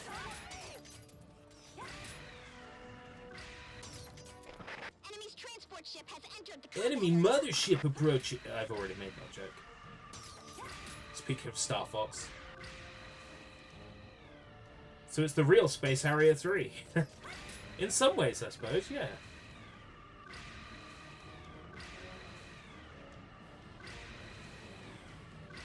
I hear something.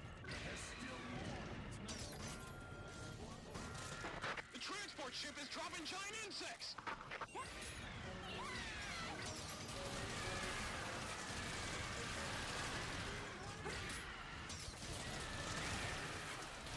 It's because I've got this at such a low volume level, it's hard to tell which screaming is coming from the game and which screaming is coming from outside the house. I would hope it's all coming from the game.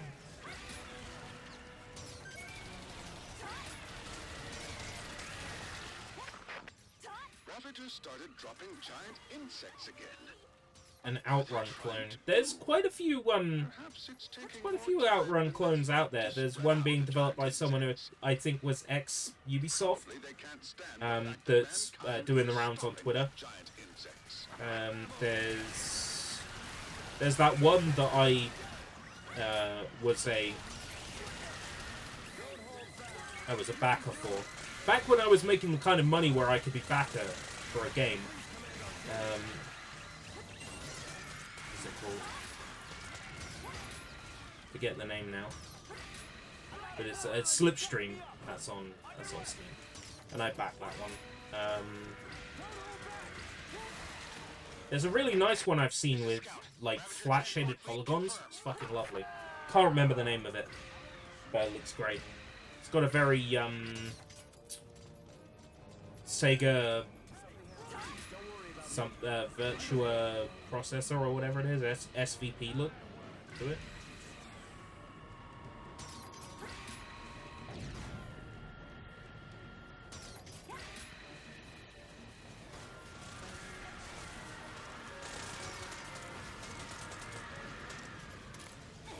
If I made a 3D indie game, I'd probably make it with the untextured polygon look. The shaded polygon look.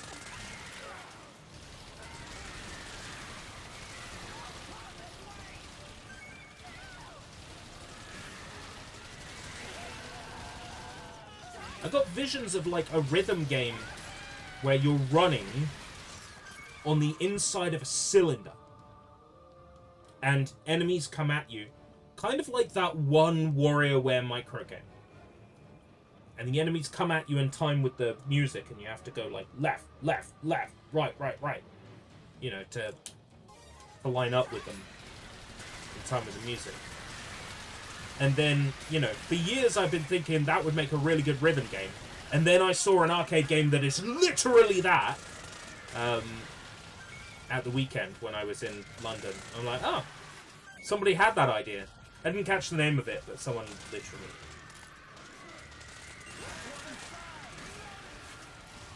I just got a random text from my brother now saying, "Gratis par Namsdagen."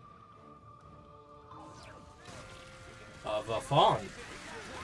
I can't read that. Vad fan?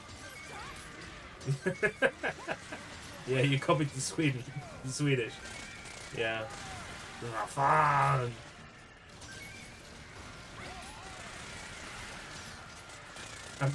I'm gonna need the English.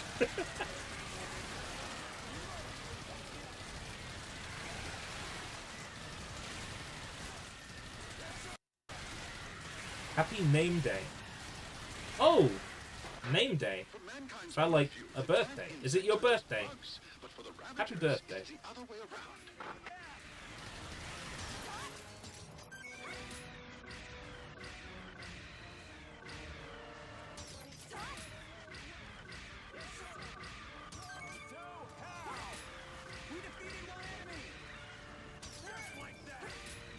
What's Name Day? Is it like the day names were invented? There is no run. All I do is... All I do is rhyme. All I do is get that money. All I do is grind. Flacios from Sugar Honey. Was that Logic, I think was the name of the artist who did that song. Mankind could just be a bug that gets in the way of spreading giant bugs. Sometimes a song just comes into my head and I've got to, like... It's like a demon, I've got to exorcise it.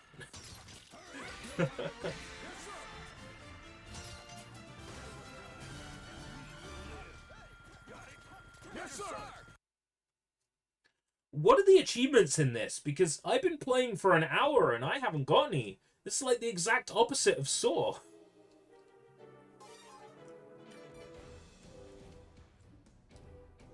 Bet you they're all online.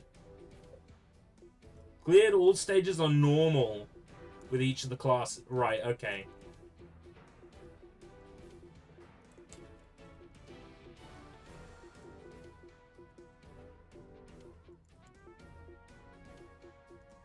Oh boy.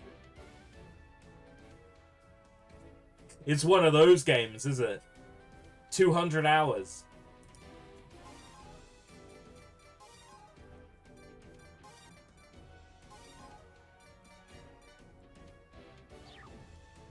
Deploying. Select a mission.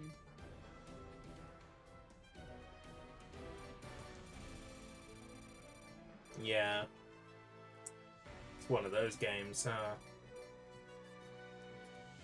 Select a difficulty. Which means you gotta play them all on all the difficulties.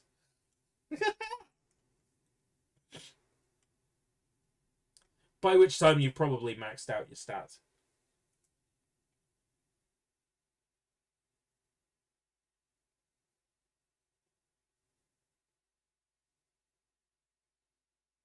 Bad Company. That's a good point. I think I got both of those.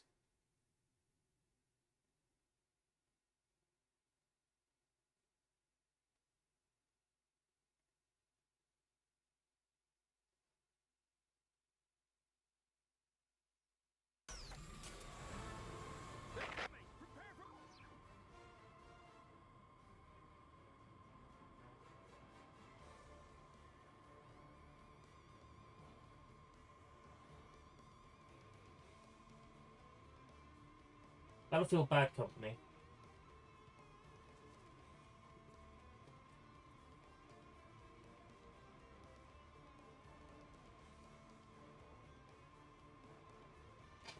Well, I can't see Bad Company 2. I could have sworn I had it. So I'll just check this spreadsheet. Spreadsheet. 360 quick.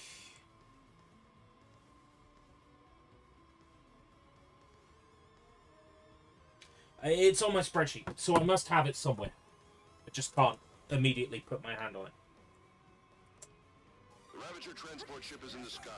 We can't let them continue to contaminate the Beat each stage on normal and each one on hard without dying. You died right at the end. I get the feeling that I played Battlefield Bad Company once on normal and died right at the end and went, oh, fuck me. And, like, turned it off. That rings a bell. That rings a bell.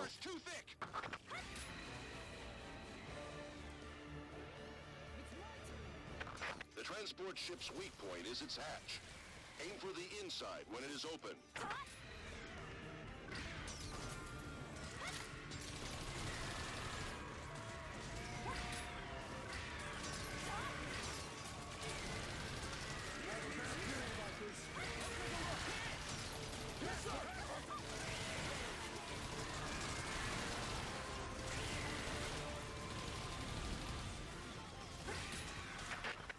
Wait for the hatch to open.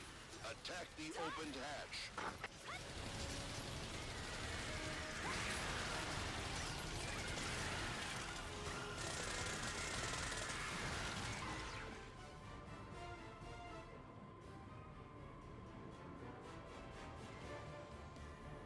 I think some of that screaming is coming from outside.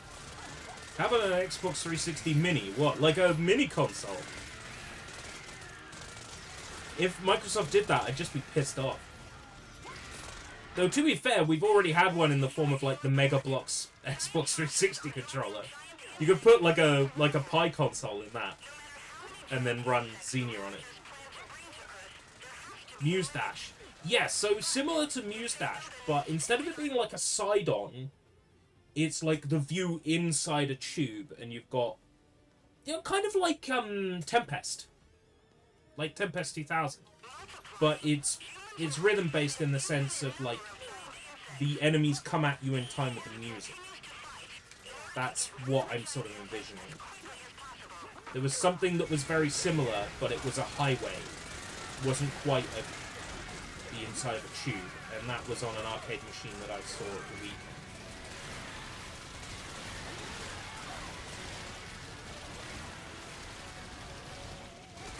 Sayonara Wild Hearts. That has been on my radar before. I have not played it. But based on that description, it sounds like something I might enjoy. It might have been on Game Pass at some point, and I was going to play it, and made a thumbnail for it, and then didn't get around to it. It's possible.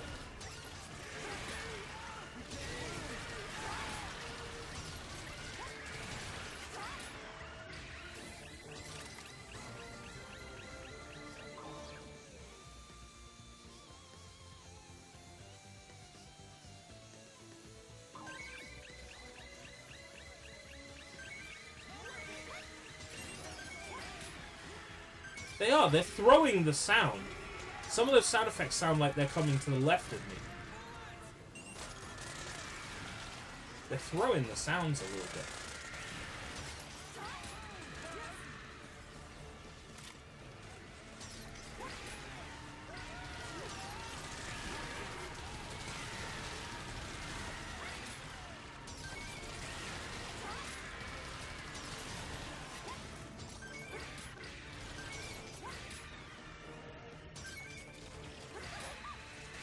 Xbox Live Arcade games. Yeah, there used to be a hard limit of a gig on them. I remember that I want to say Portal Still Alive was the first one to exceed a gig. That sounds right.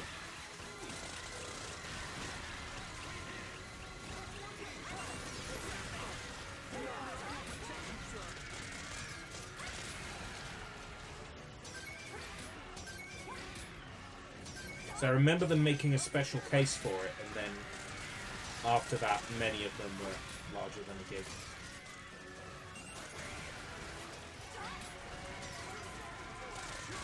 I think Microsoft had never envisioned like full games being downloadable, like only arcade titles. That was part of the sort of infrastructure of Xbox 360 was, I guess, size creep.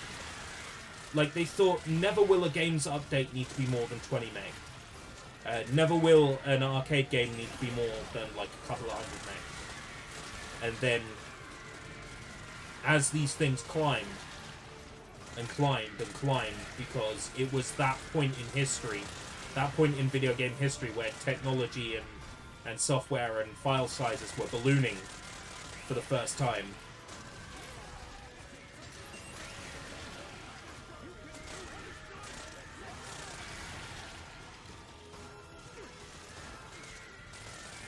It's like you take an early Xbox Live Arcade game and compare it to a very late Xbox Live Arcade game. It's the same kind of change as like an early NES or Famicom game compared to like a late one. It's like comparing, I don't know, hockey to Gimmick. That's what it's like. That's how much it leaped. How much it leapt during that generation.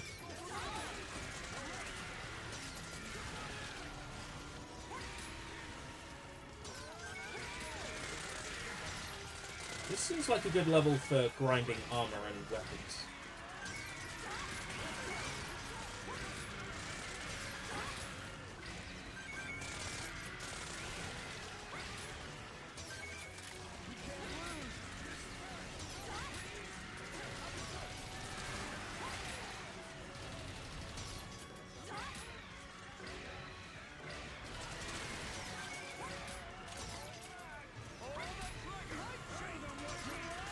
Yeah,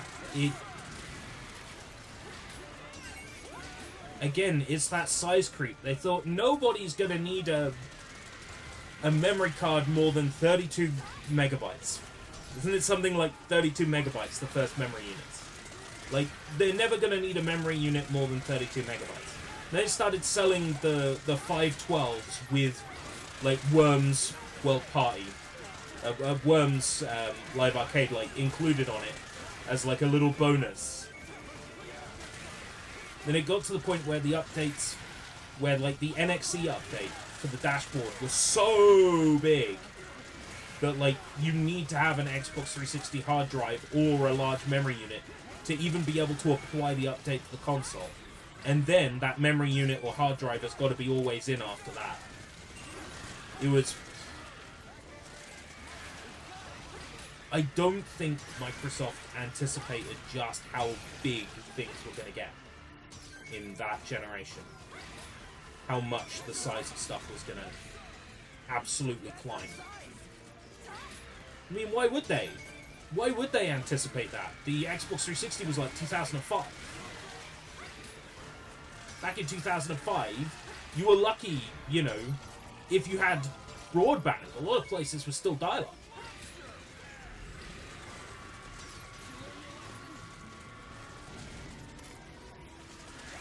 The idea of downloading a 4.7 gigabyte game was still absurd for a lot of people. Still outside of, like, possibility. And then the 360 was right on the cusp of that change. That period in history where everything changed.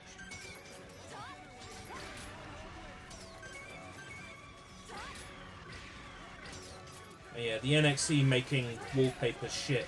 I hated that, right? The Xbox 360, like, during Blade's era, you could take any JPEG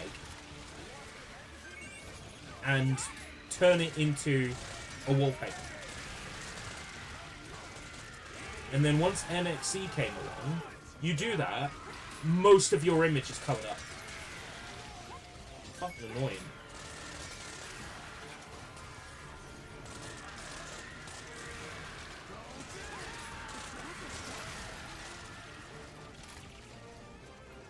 And an old Xbox 360 that I was poking through for potentially using for 360 degrees.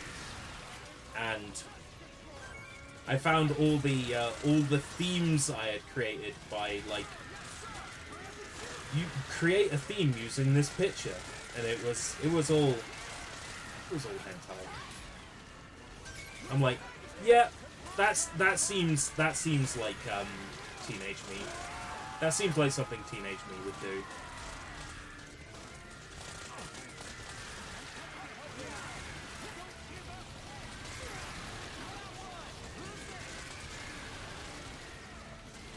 Saved pictures on an old Xbox forum where Xbox staff responded. Oh, what's this in relation to? Did somebody save stuff on their console they shouldn't have?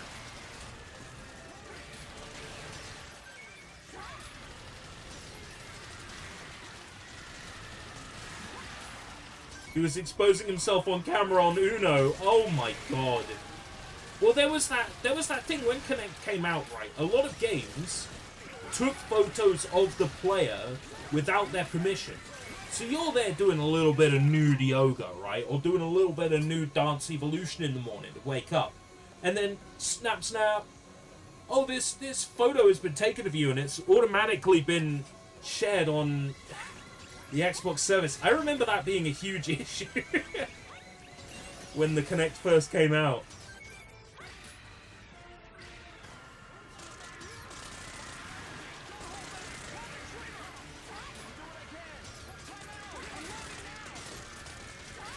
The people were accidentally exposing themselves on Kinect.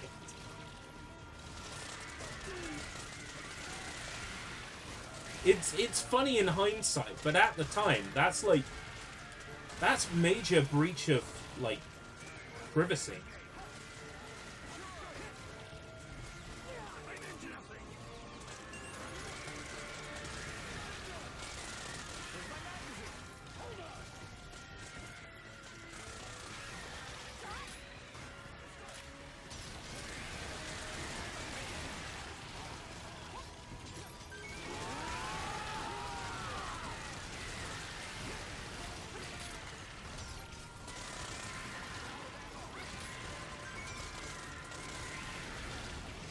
This reminds me of that one bit in No More Heroes 2 where you have to kill like 100 enemies back to back. I feel like I'm missing something here.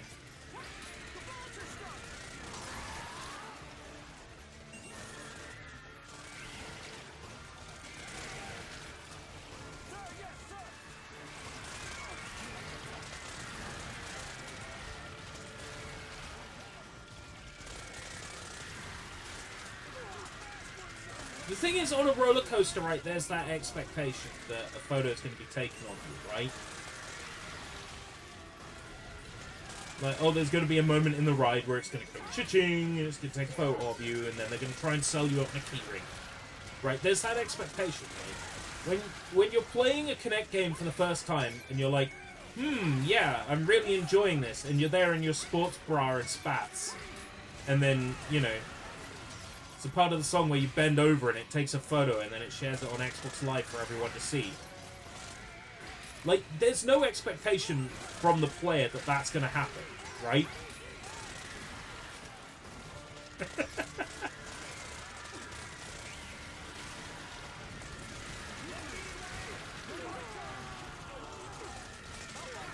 Yeah, I'm seeing markers over in the distance, like diagonal markers that are high up.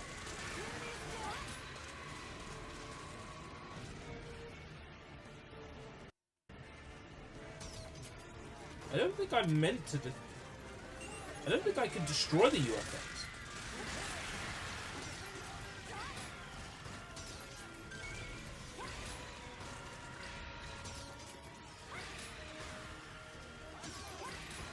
Oh, were they only broadcasted to the TV? I could have sworn that they were uploaded to a server or some shit.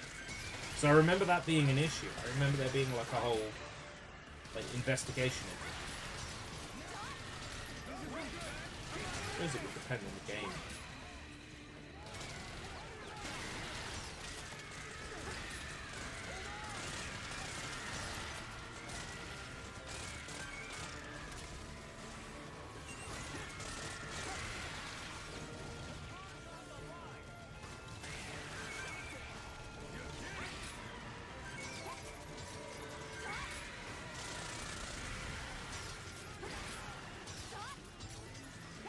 Have you seen the video parody where Lady Dimitrescu and Heisenberg discuss Resident Evil 8 when Ethan is captured? I haven't seen it, no. For the record, I didn't have Uno on Xbox Live Arcade. I think my brother had it. Right? There's a lot of stuff where either he bought it or I bought it. So, there's a lot of stuff that's missing on my tag because he got it.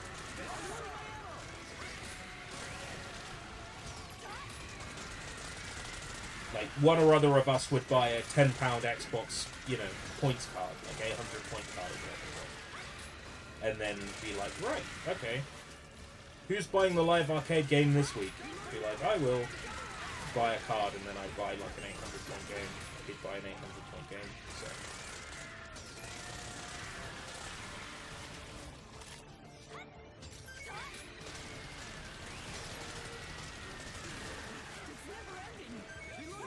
I'm missing something here.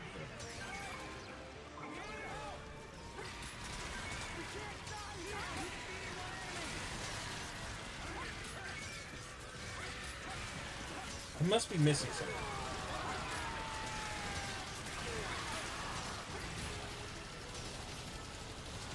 Standing in the same spot, enemies just respawn.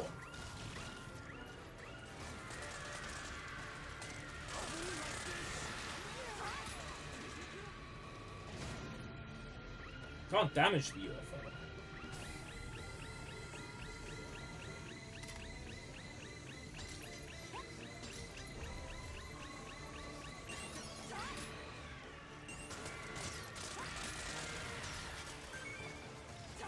Maybe I've got to follow the UFO.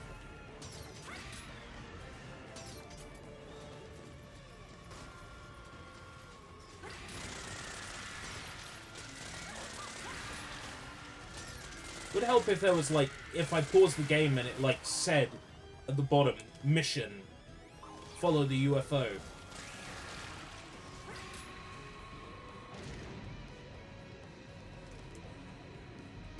Yeah.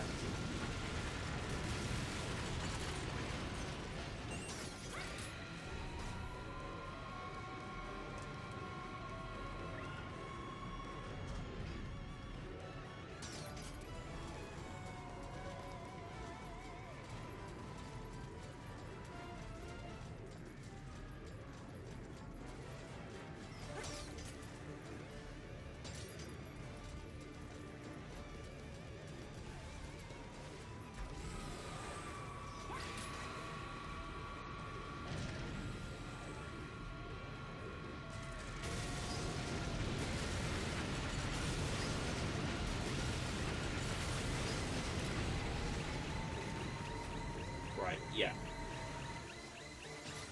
That's what this mission is. Destroy the UFOs.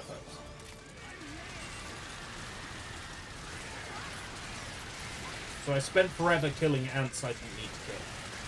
Oh well, they're armor, I suppose.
How are you meant to attack them without a wing diver?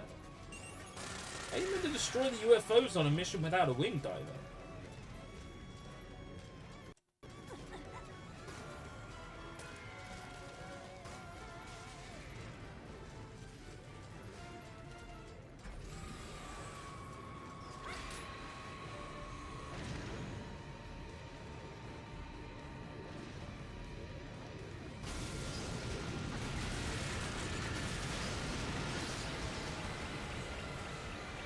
That looks kind of total, doesn't it? Oh shit, is that gonna fall? Ooh, yeah, I don't want that to be on top of me when it falls.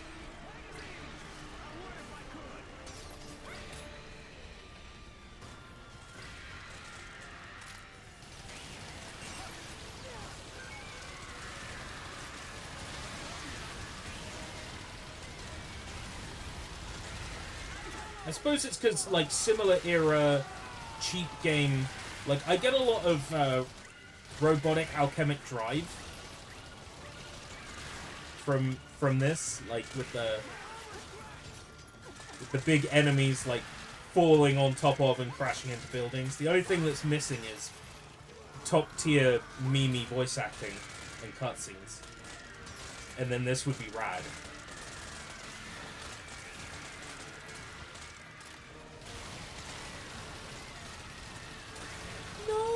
The bakery! That's where I work!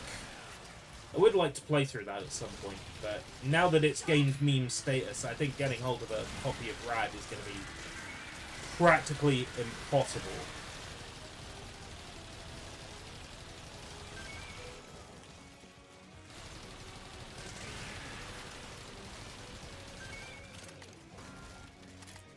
Wait. Sandlot made that.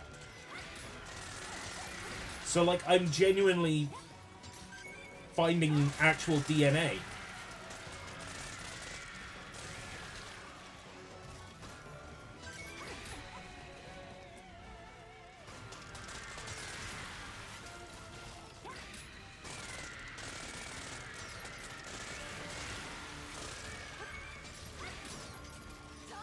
I suppose if you wanted to attack those UFOs with other classes, you'd need, like, snipers.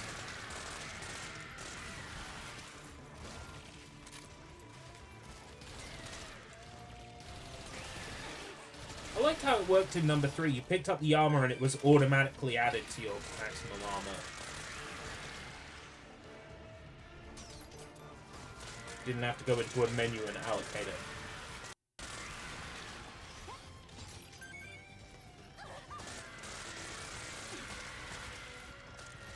Fantasy-themed one for the Wii. Oh! That sounds like my cup of tea.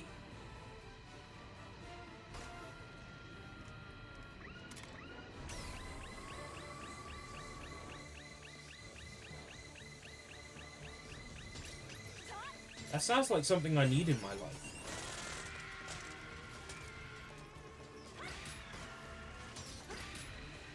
That also sounds like Sushi Bites material.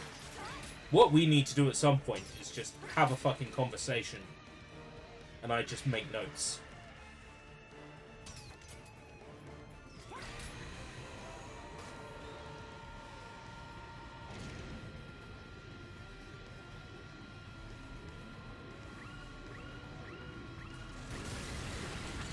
$200 meters. Oh, hey, an achievement!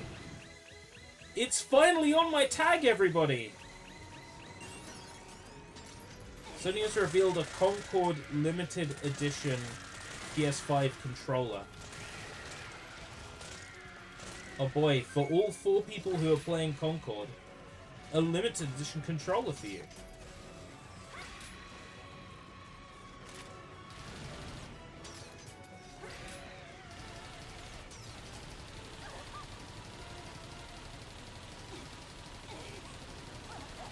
That isn't gonna be great. How the fuck do I get high enough?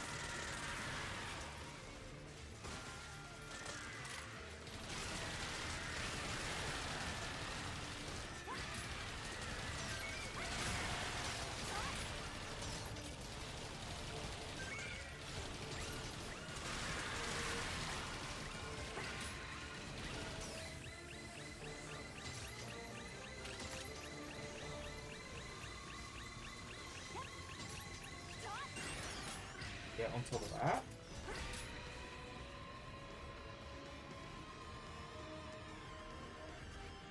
Yeah.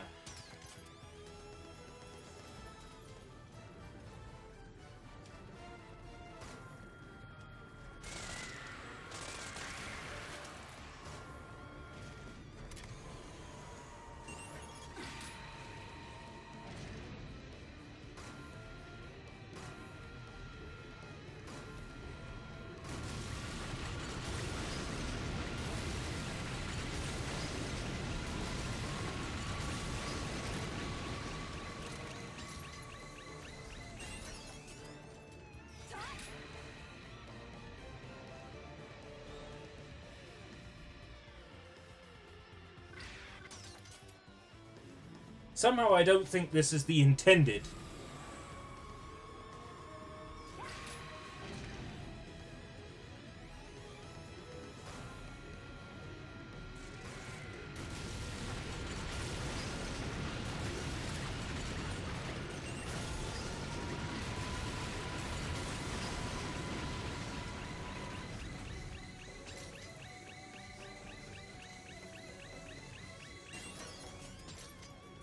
Hey, Johnny, how's it going? Fucking insects, isn't it? A whole bunch of insects.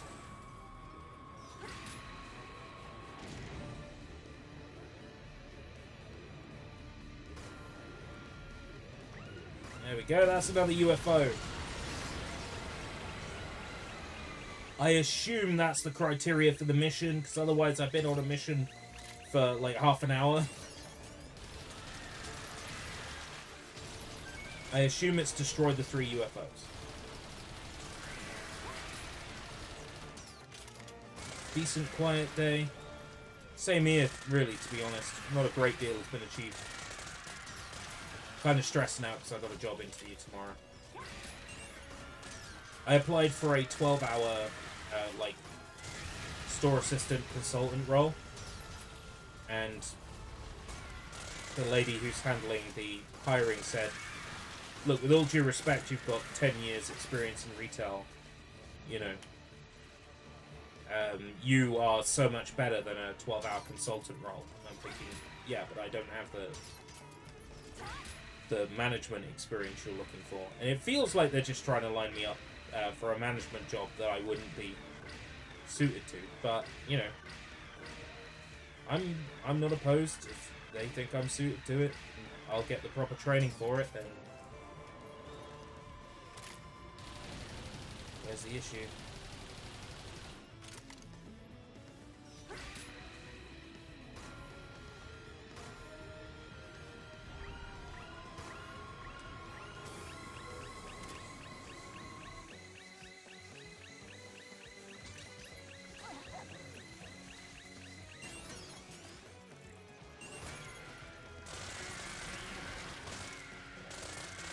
Can only do what I can do. I'll go to the interview tomorrow.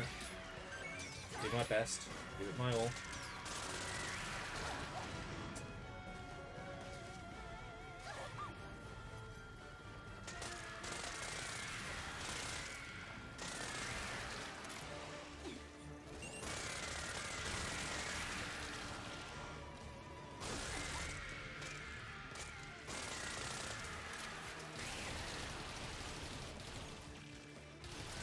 I need some health.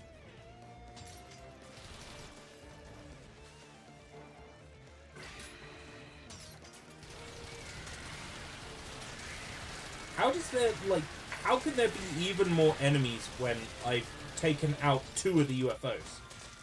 Shouldn't be this many enemies left.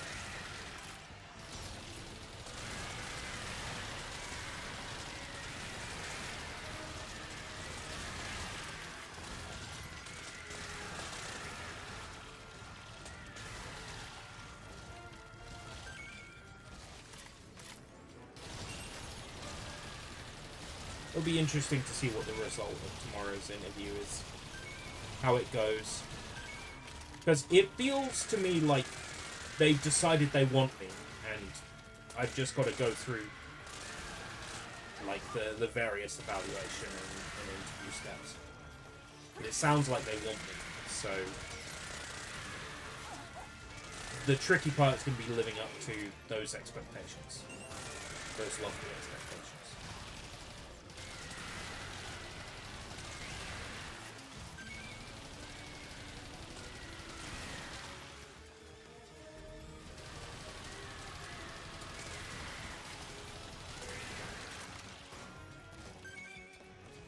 I personally think I don't have a shot at it, but they seem to think I do. So. Who am I to argue with the people who have experience? I think I might be a good fit.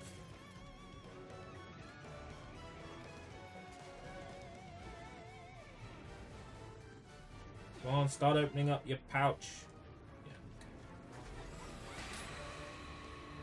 Somehow I don't think I'm going to get anywhere near high enough this UFO.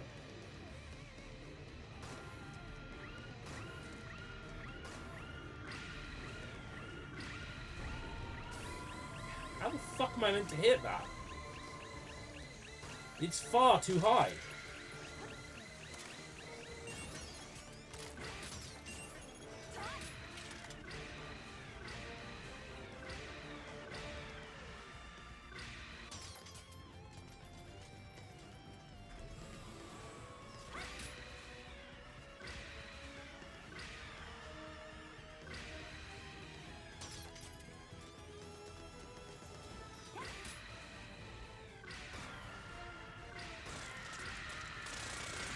They wouldn't put me into a mission and make it unwinnable, would they? Surely not.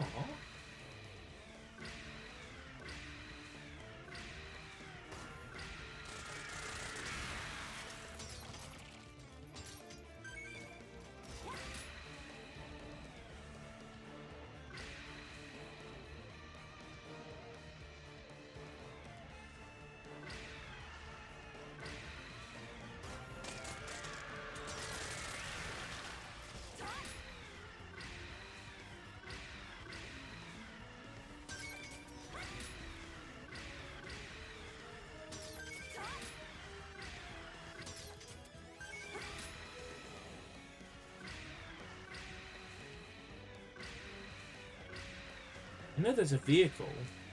I don't know where it is. There's like a vehicle I could get. Maybe there's one in this area.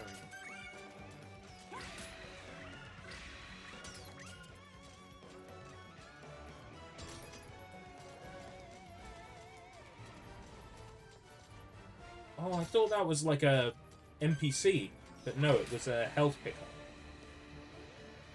The health pickups are on the map.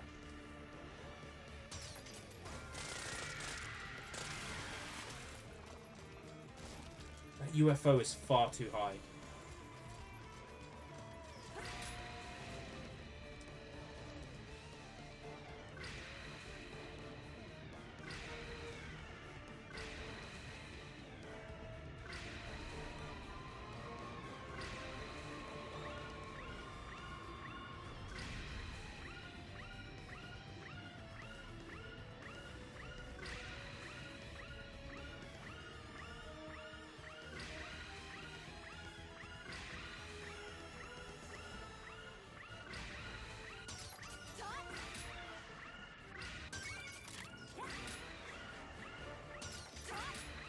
Really let me into a mission and not, you know, without the means to complete it. Would they really do that?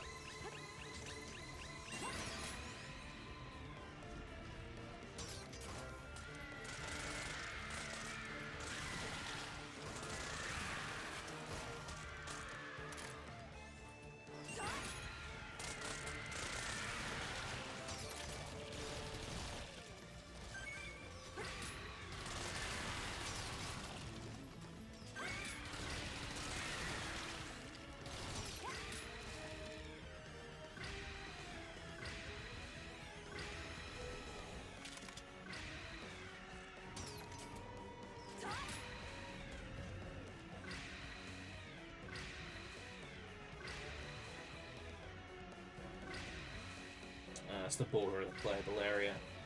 I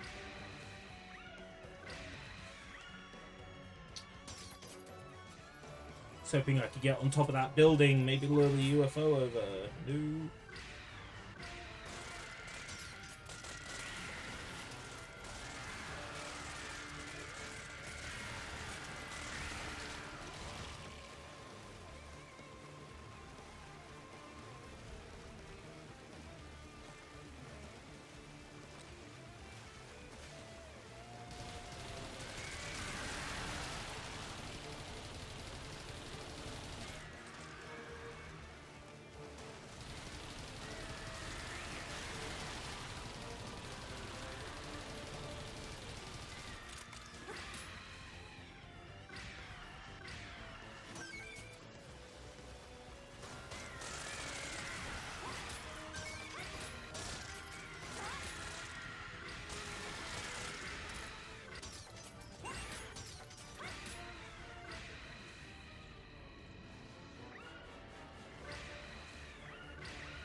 My laser won't reach that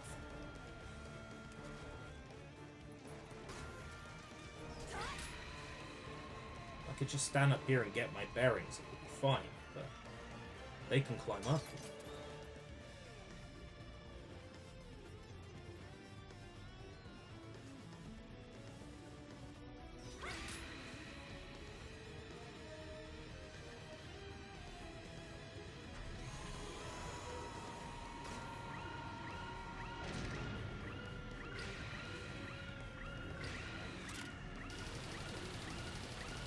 Nope. It's not gonna reach, even at like the absolute apex of my jump. Neither gun is gonna reach. So what, am I just fucked? Can I not like switch weapon?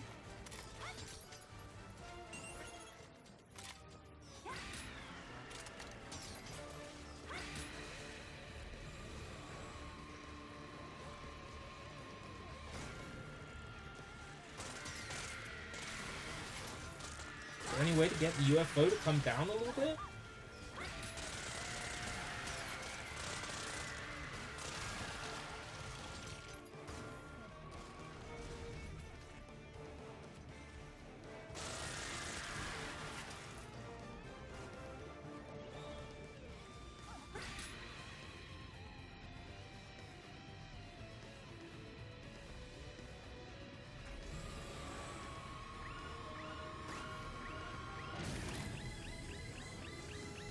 fucking ammo!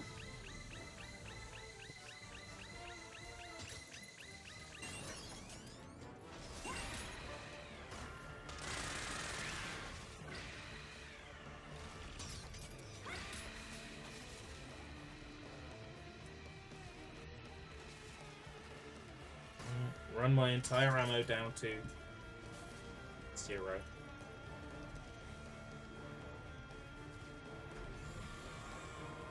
No point going for it this time. 1, it's too far away. 2, by the time I fly up there, it's shut.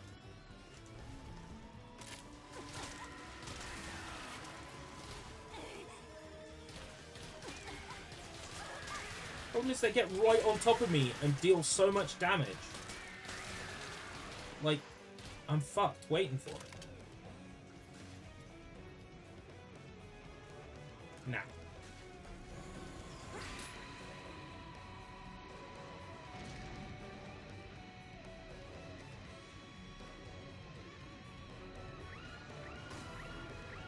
Yeah, I can't even get close.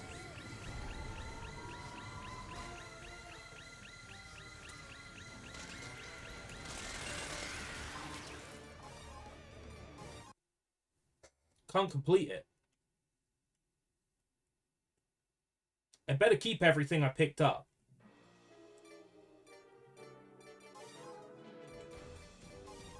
No. This game fucking sucks. Choose loadout.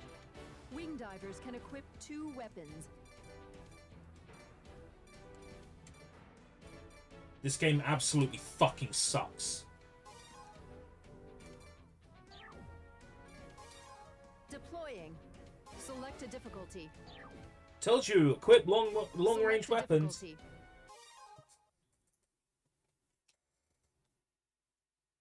Does tell you.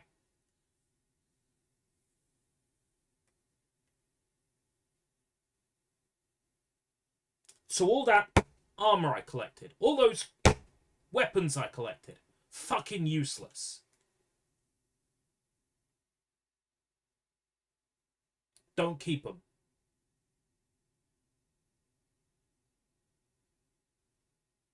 So what, like the last hour of the live stream was wasted?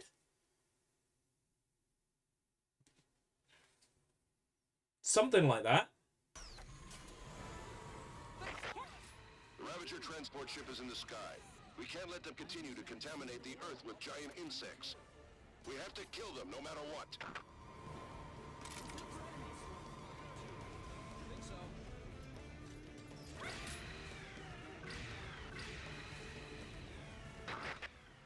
The transport ship! Attack is ineffective! The armor is too thick!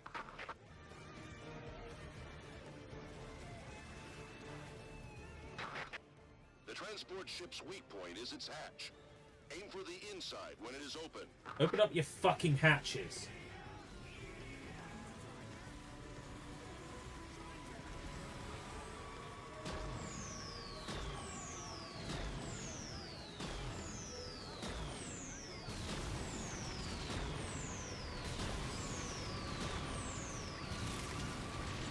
How satisfying it is. Wait for the hatch to open. Attack the opened hatch.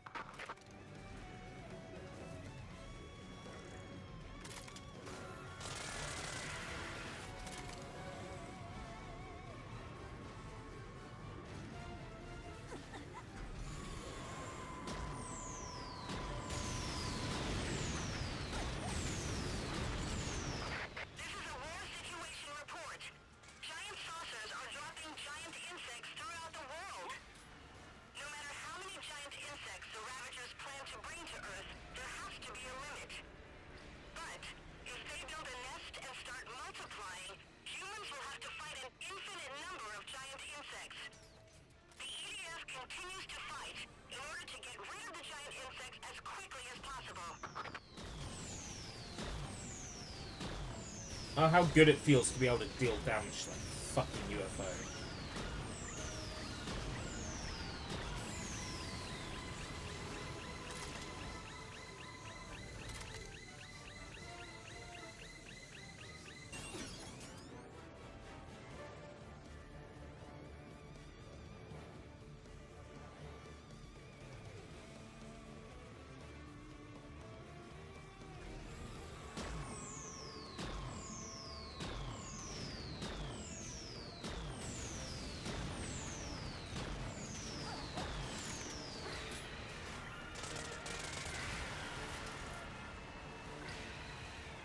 2 or 3 UFOs. Now I know what I'm doing.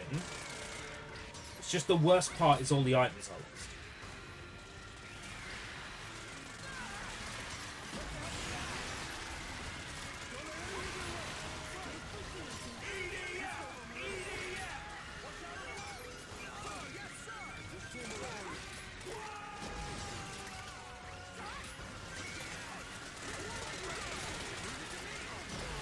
Oh, fuck.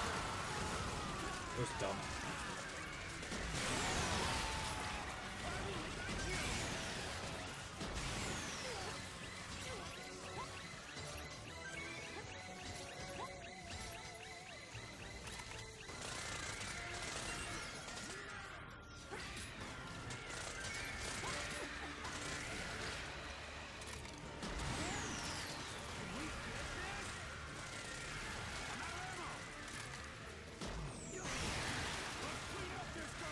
That's also pretty good for clearing out a lot of them quickly, so fuck it.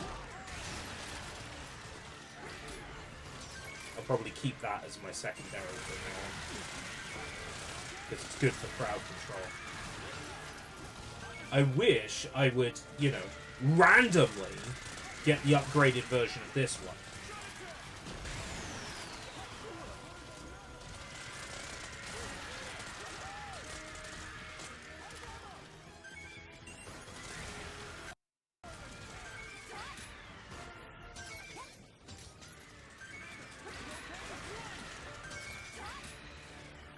I mean, if it's a laser, and lasers are light, and light moves in a straight line, then in theory, there shouldn't be a range on this laser. You know? Because the light continues indefinitely.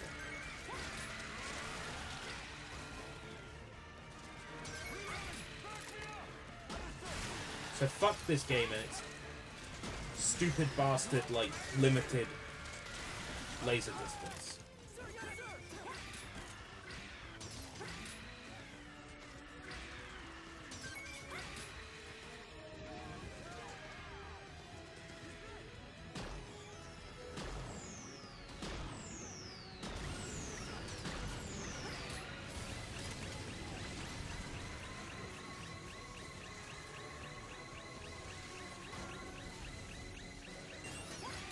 So it is really just luck of the draw. So getting all the weapons in the game, yeah, just like the third one. Having to play missions over and over and over again, hoping that you get the drop you need. Yep. That is really familiar. Getting that weird late night perfume again. Can't quite explain it. Talking about this in a stream last night, but when I'm sat here in this office, sometimes I can just smell perfume.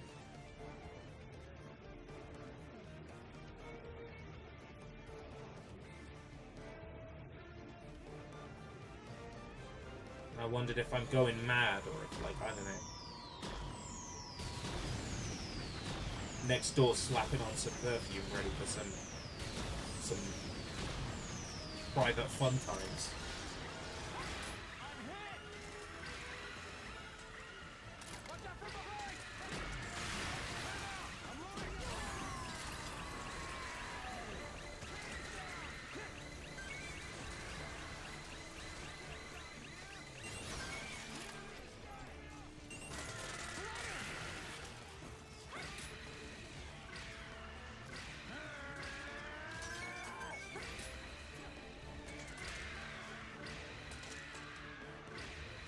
Any armor or weapons to win? 2 armor. So I expect the last enemy will get killed while I'm looking around, so I don't have long. That's health.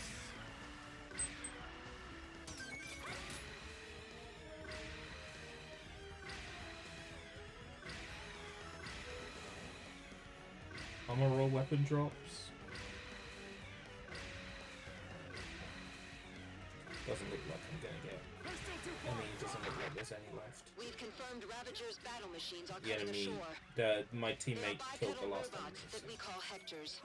I'll have to deal with. Oh, weapon. Can't let it come on land. Dispatch units to the shore and meet them with fire. Hey.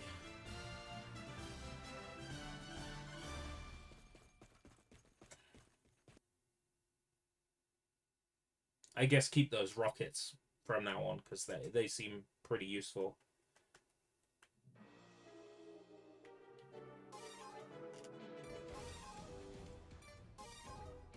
Choose loadout.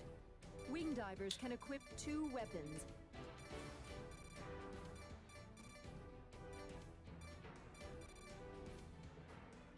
Top secret super weapon. Discharges balls of energy.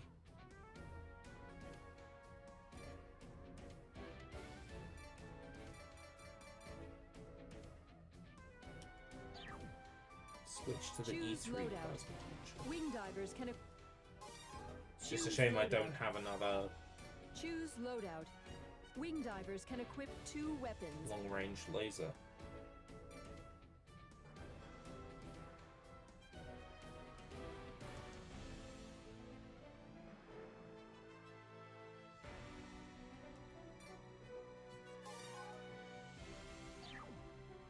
Deploying. Select a mission.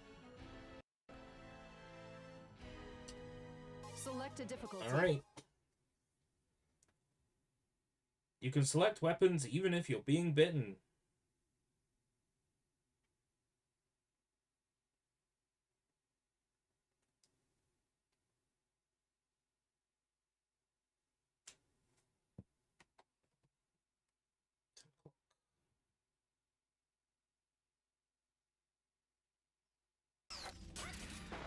My interview's in 12 and a half hours. Attack. Ranger 1, commencing attack. Ranger 2, commencing attack. Ranger 3, commencing attack. Ranger 4, commencing attack. Ranger 5, roger. Ranger 6, roger. Wow, frame rate. Wing Diver 7, attack! Wing Diver 8, attack!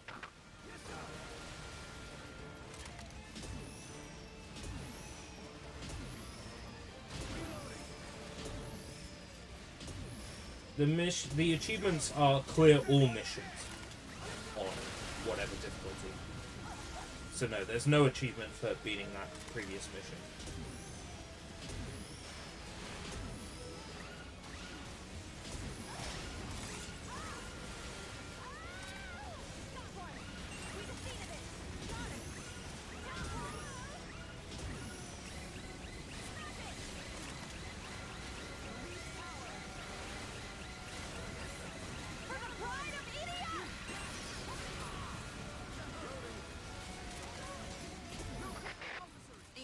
Will arrive momentarily.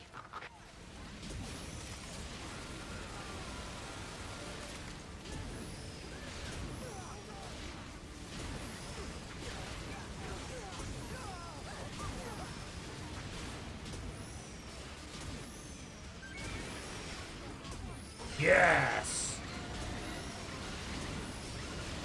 Take that, you robot.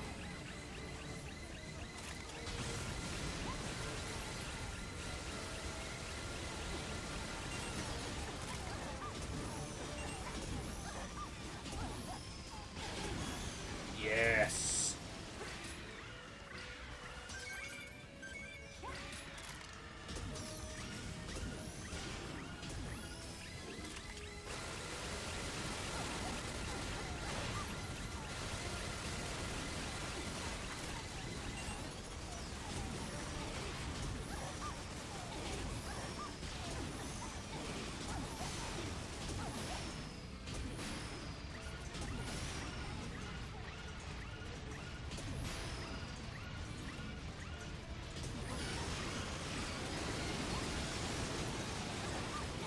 Fuck! Fuck! No!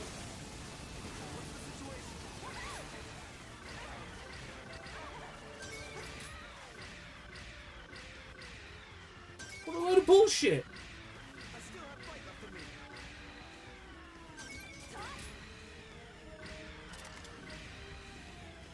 When did we establish this nonsense, huh?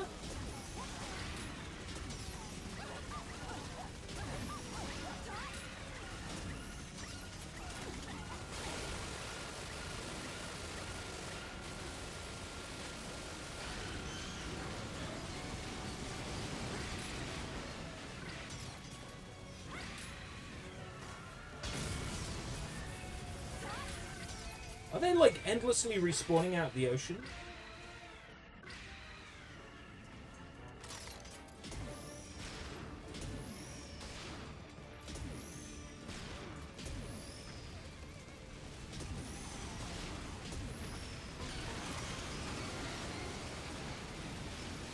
That's alright, they're not endlessly respawning.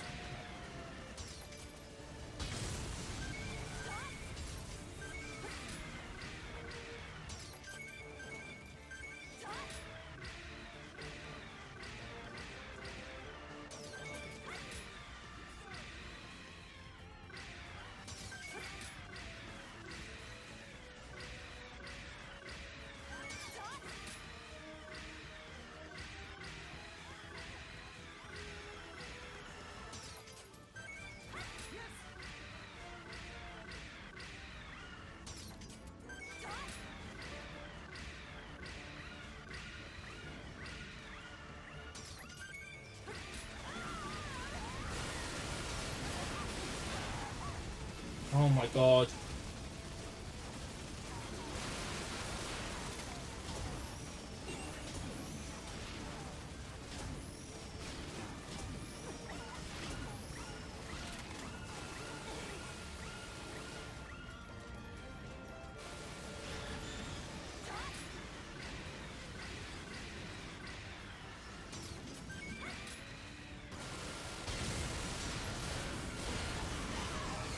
Fucker.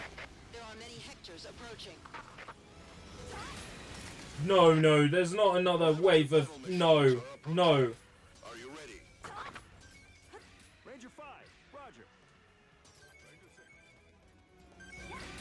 No, you can Tactical bomber Sheriff fuck right off. approaching combat area. Headquarters to ground units. The air raid is beginning. This is Bomber 4. Gonna be shit me, there's another wave of these. Air raid.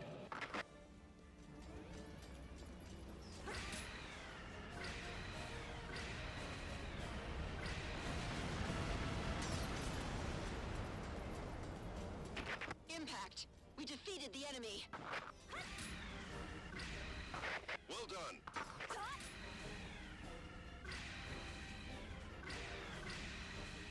The air raid will begin again. There's one more air raid. Ground units, distance yourselves from the enemy. Could we stop having those little freezes that make me think my console's about to die? That'd be great.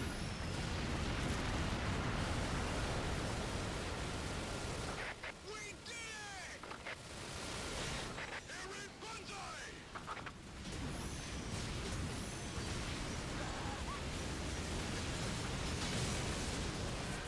The air raid will start.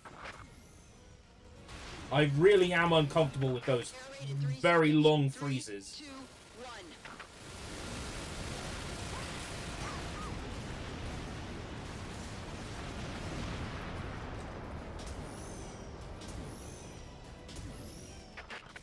We caused a lot of damage to the enemy with the air raid.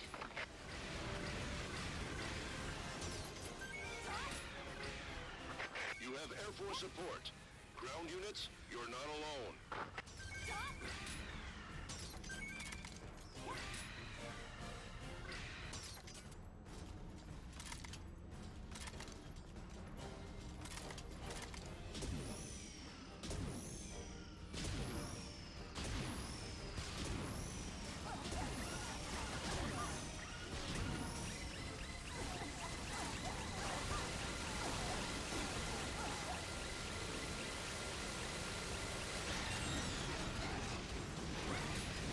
They're in the water where they're going to be hard to collect.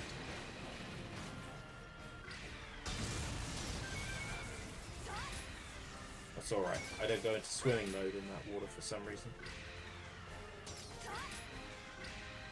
3 more! You are taking the piss, son! You is taking the piss.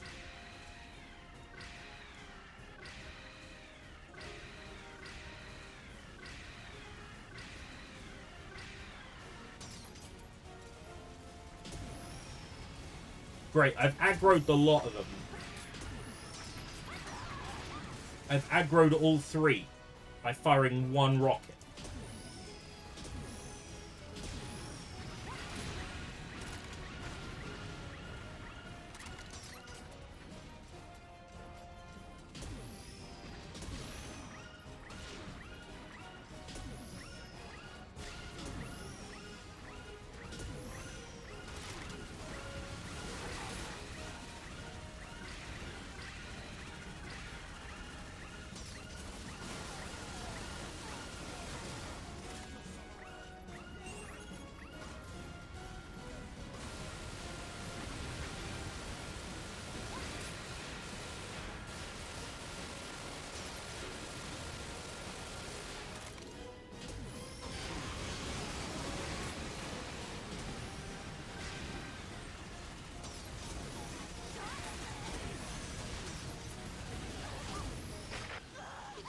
Motherships all over the world have started to drop giant weapons. What'd you say? They are quadruped fortresses. They are already heading to this area and beginning the invasion. A quadruped fortress. It's the biggest and strongest among Ravagers' land weapons. If it arrives in the urban areas, we don't know how much damage it will cause. It is a terrifying opponent, but we succeeded in destroying them in the fight 8 years ago. It's an opponent we can kill.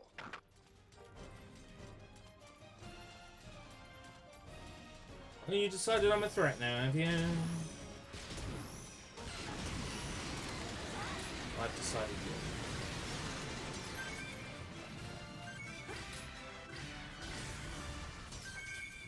you. Yeah. Alright, take care, Jacob. Thank you for being here for more or less the whole stream. I appreciate that. Choose loadout. Wing divers Hey, a new can laser, equip 2 finally. Choose loadout. Wing divers can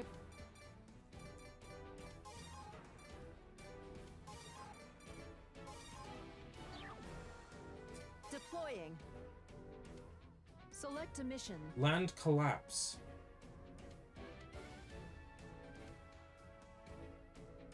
Destroy the tunnel Select a entrance. difficulty. Alright. I'll try out my new laser and then I'll probably call it a night there. I think we've been going a good almost 3 hours. Played almost 3 hours of this.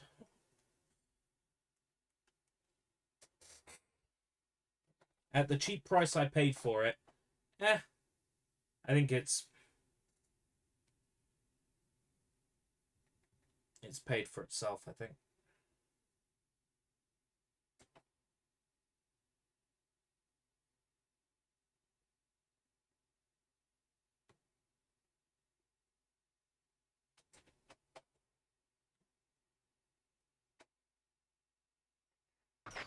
Giant insects are appearing one after another in the urban areas. It seems as though they're burrowing a tunnel to them from the nests. My turn. So they were making roads safely underground? We'll see exactly how much I paid for.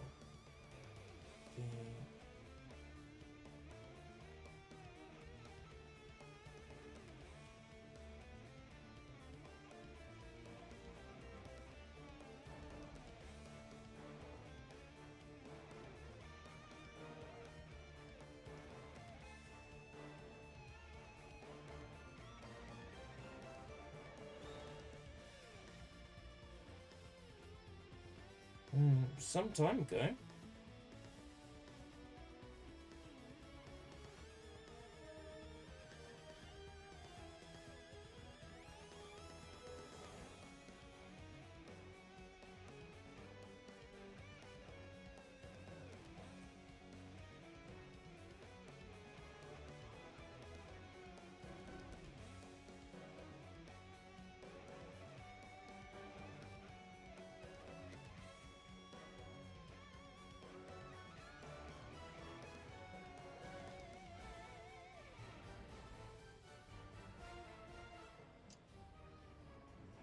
Can't pull up.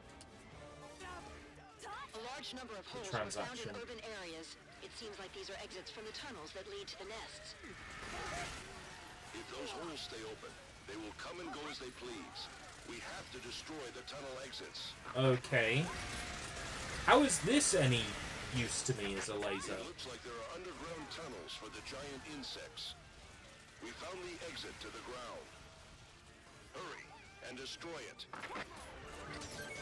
Not a single thing about this V-shaped laser makes sense.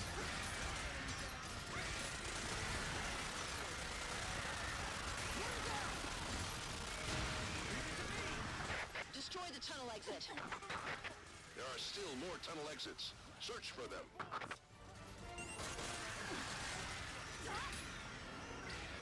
Oh, I definitely need a better laser than this.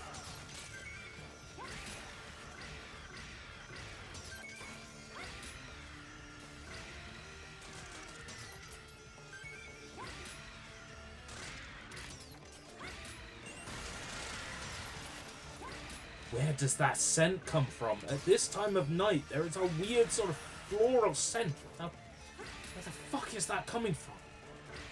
Every night.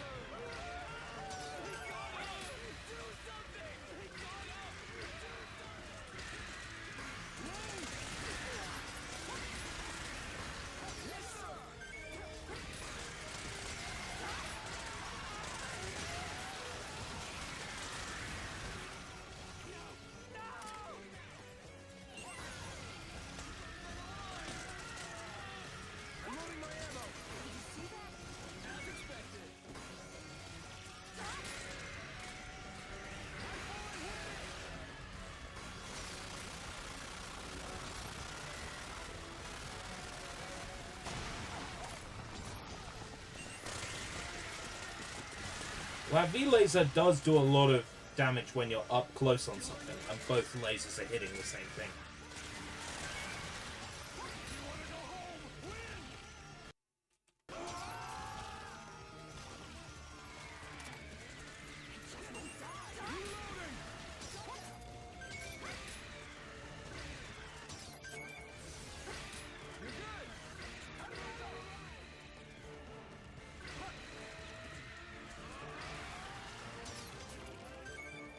Enemies over this. The giant insects made an exit somewhere else. They are appearing one after another from underground. Destroy the tunnel exit, you giant insects. We will let you above ground.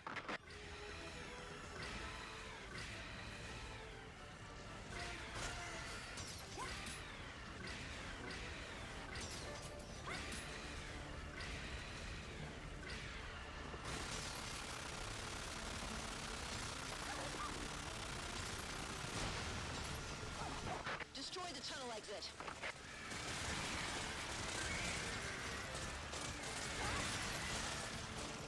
Oh, bug orgy.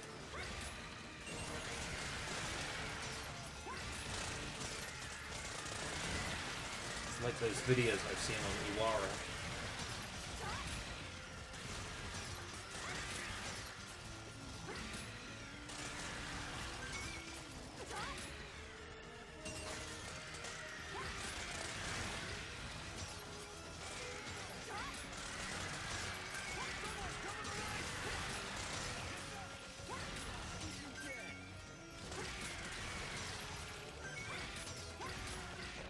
Giant insects appeared More? from underground. It looks like they made a new tunnel exit.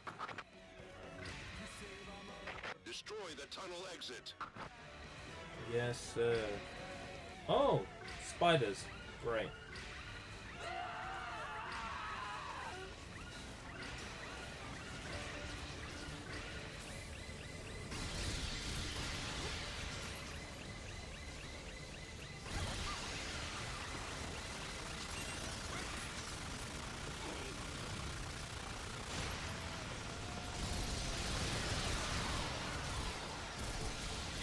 Yeah, okay, this V-laser is a very, like,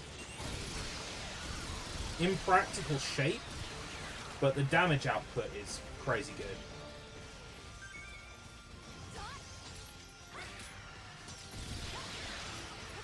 I suppose it's useful if you're surrounded. But I am hoping for a better laser.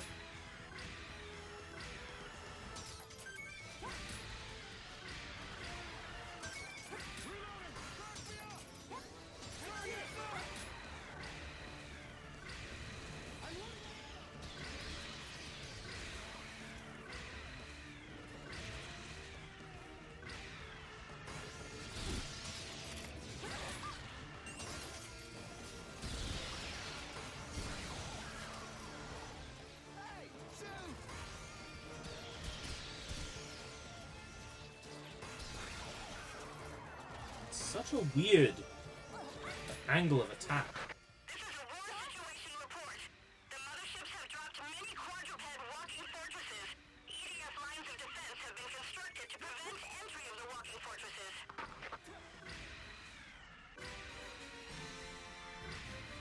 Weird laser. But good damage out.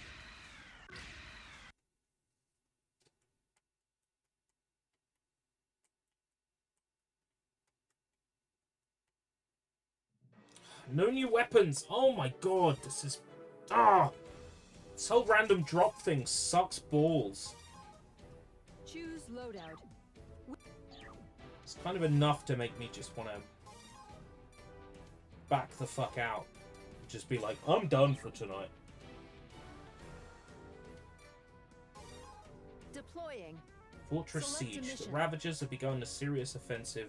They've begun simultaneous attacks in several areas.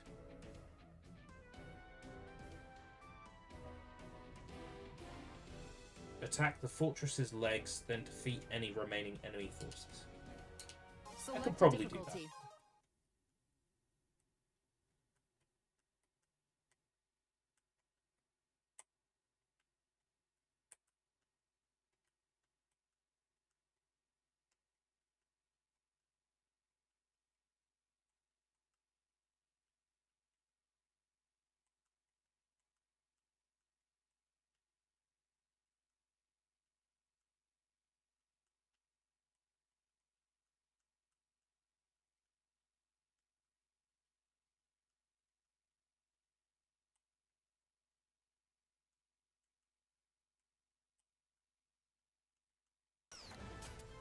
too huge.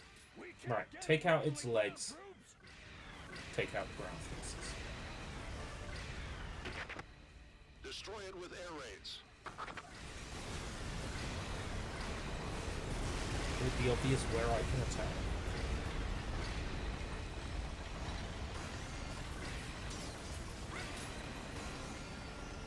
Hectors are coming out of the quadruped fortress.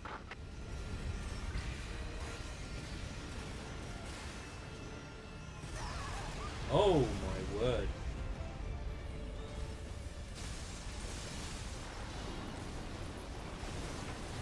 I was kind of hoping I could just focus on the legs.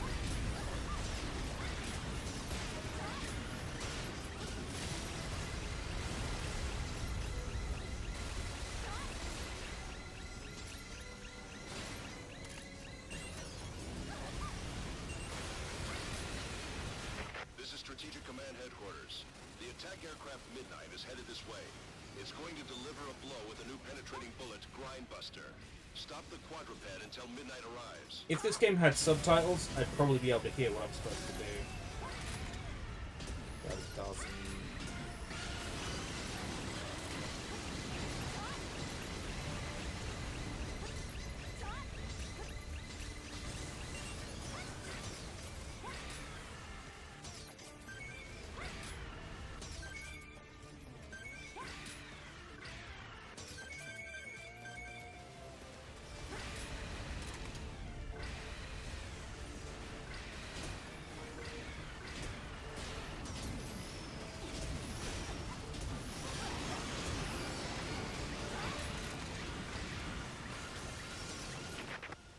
Flying drones deploying from the fortress.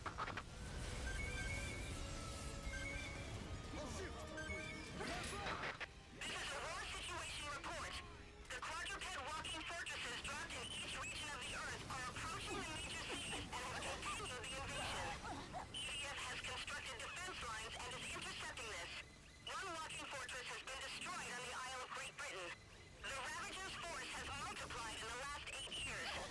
We can say that the EDF is putting up a good fight against the All armor, no health.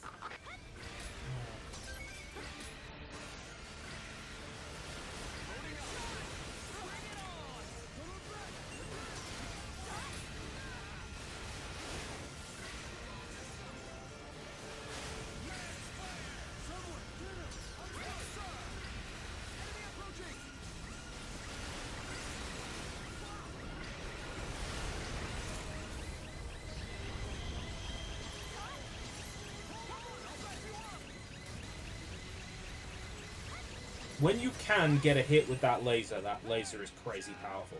Leave it to me. I'll shoot.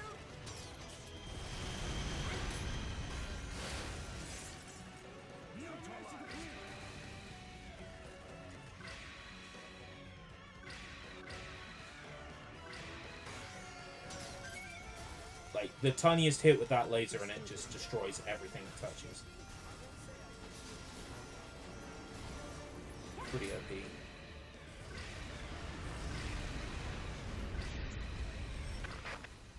Drones deploying from the quadruped fortress.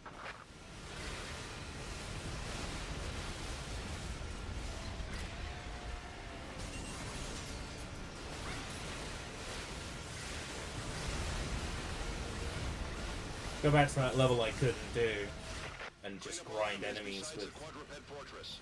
the V laser. Honestly, sounds like a good shout. If I cared about fully completing this game, which I really don't, because the achievements are ridiculous.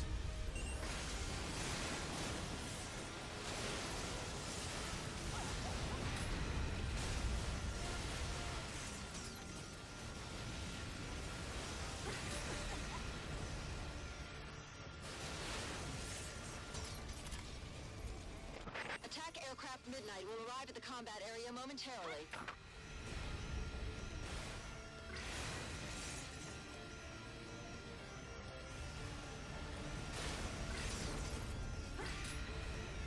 What I want to know is how to inflict damage on its legs. The mission criteria just said damage its legs. Didn't specify how.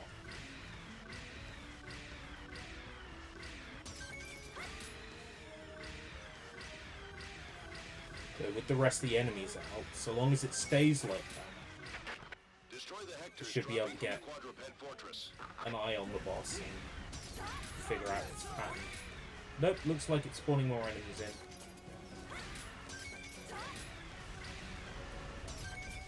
Kind of hoping it would stay clear.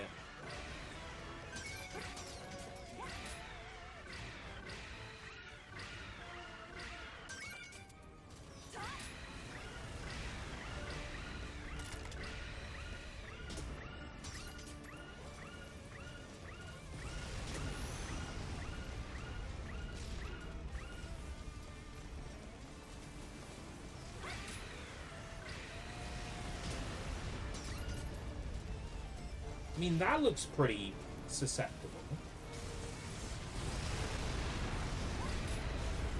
That, like, glowing area.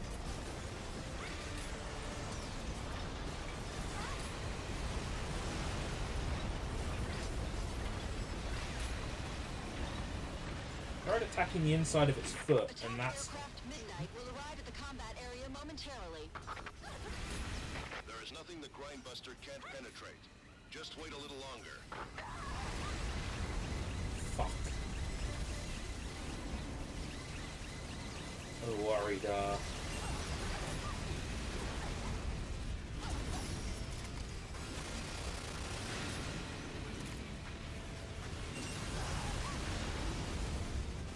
There's no way I'm completing this mission at all. Hey, Draven, how's it going?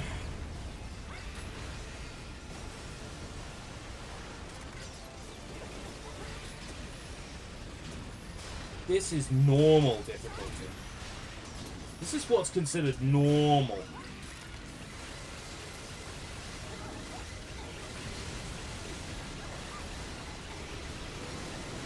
There we go. She did! To be fair, it's the first time I've failed a mission in 3 hours, but... it doesn't specify how I damage the thing's legs.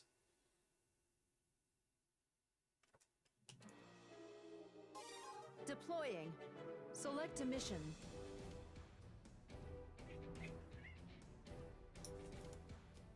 We are to attack the fortress's legs. It doesn't specify how.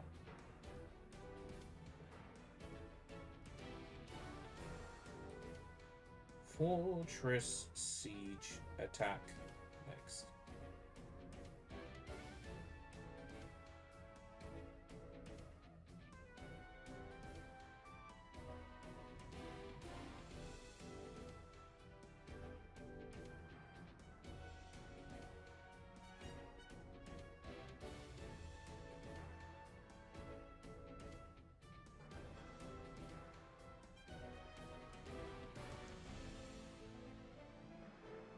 It is impossible to damage the quadruped fortress's legs in any way. Quite why this is in both missions' descriptions is a mystery.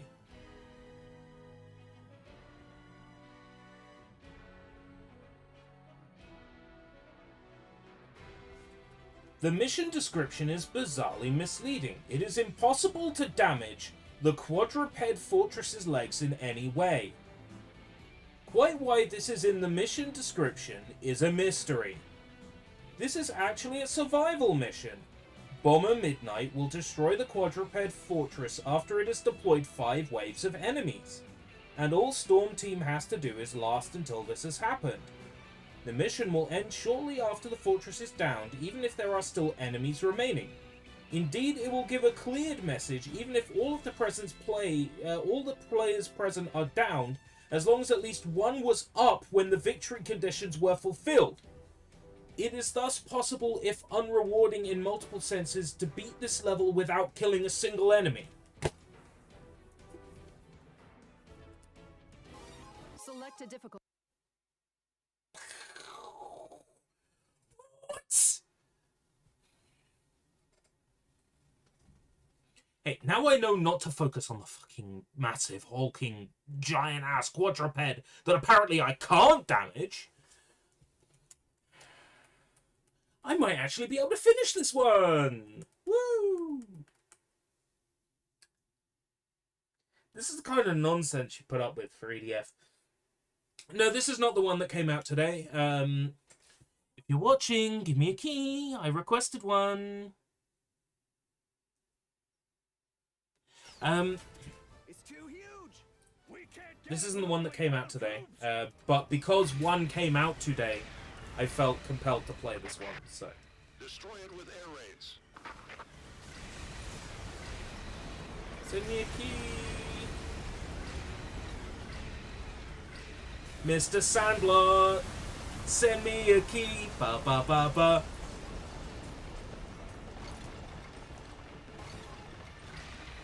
Hackers are coming out of the quadruped fortress.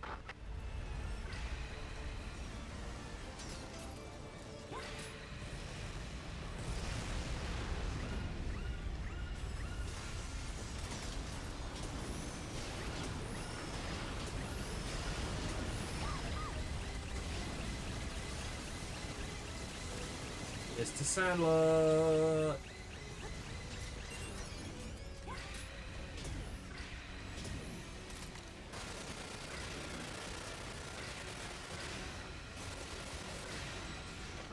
I'm using a very weird laser that shoots in a V shape. This way. It's going to deliver a blow with a new penetrating It's bullet. Grind very unwieldy and Stop the awkward. quadruped until midnight arrives. Yeah, it was going to be a stream of Red Faction Guerrilla.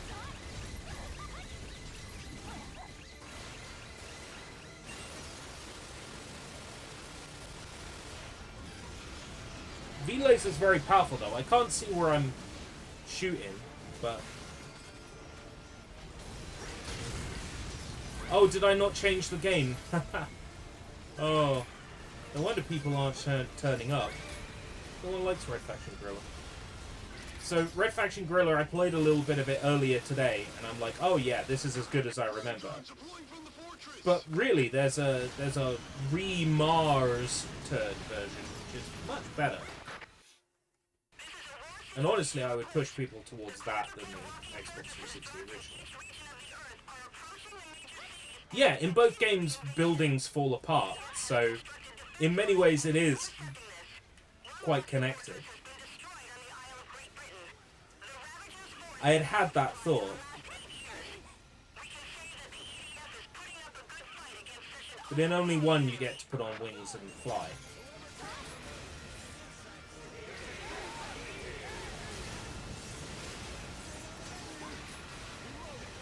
There is genuinely no reason not to play Red Faction on casual.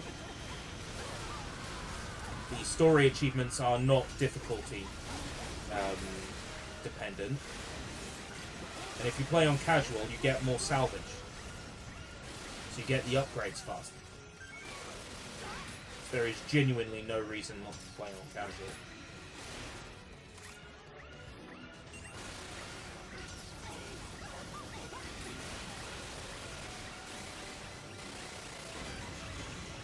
Hoping it drops some health or something. Oh yeah, the tiniest fucking smidge of health. Oh boy, really love that tiny smeckle of fucking health. Oh boy.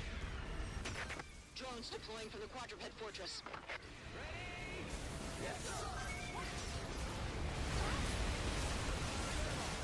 Yeah, the V laser makes short work of like flying enemies. Like, it's not even funny how it just makes short work of all of these enemies.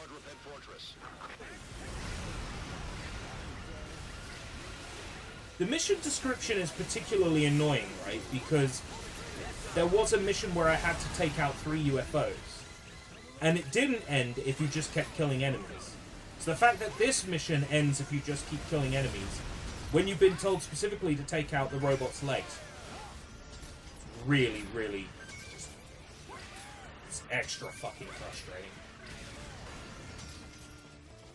Attack aircraft Midnight will arrive at the combat area momentarily.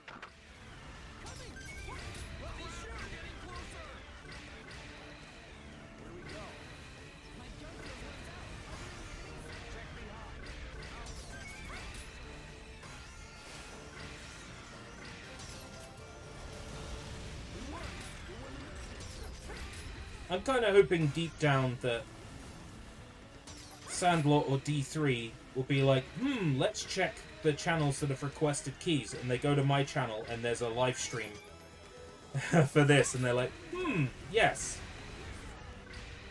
This person is playing EDF. Therefore, we'll give them a key. From the quadruped fortress. But I mean, now I've explained that's my idea, if there is someone from D3 watching, they might find that I'm treating them like a little hamster and like dangling the little carrot in front of them, like, you little hamster. That they might find that incredibly insulting.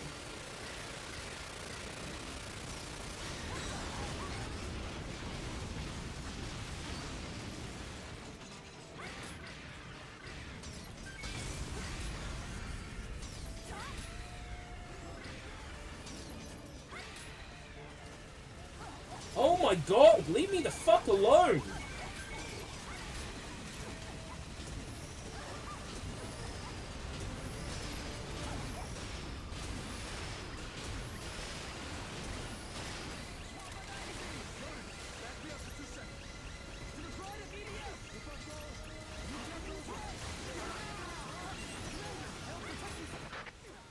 Attack aircraft Midnight will arrive at the combat area momentarily.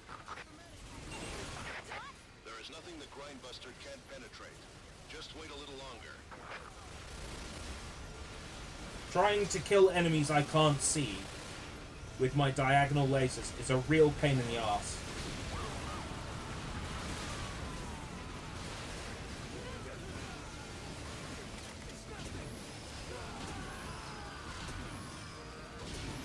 There's a cat fight going on outside the office window. It's very distracting.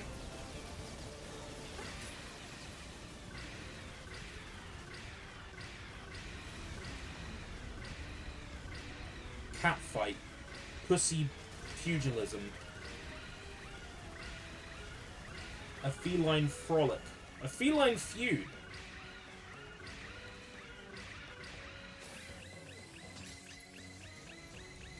A Neko...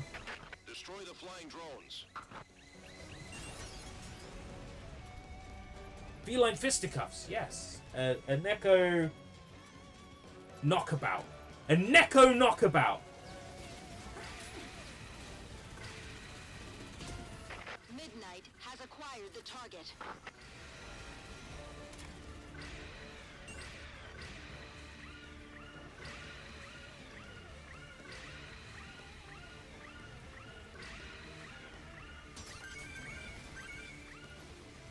Oh, fuck me dead. I got 22 health. Come on now, don't be absurd. To be fair, these enemies are a bit easier to deal with than the giant fellas. Because they die in one hit of my V-laser.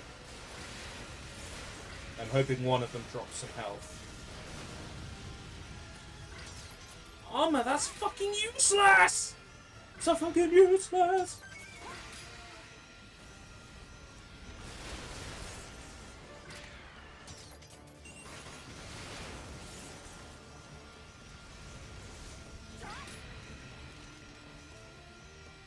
There's some health. Commence air raid. Grindbuster fired.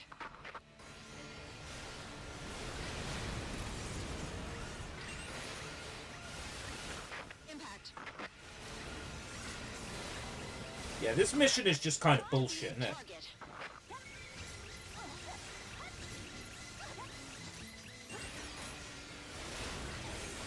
We've confirmed a large unit of Hectors. It's an incredible number. That must be the main unit. But we also still have armored forces stashed away. There is a dispatch request to the Air Force. The battle on the ground is beginning. Oh! Mission cleared and there's still enemies around. It's... yeah. This mission's description is all wrong.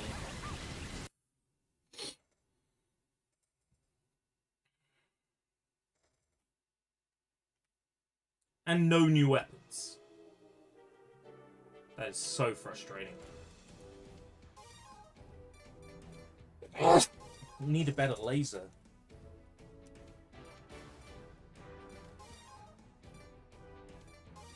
Boy, 200 armor. And what's the achievement? Like 5,500 or something? The wing diver?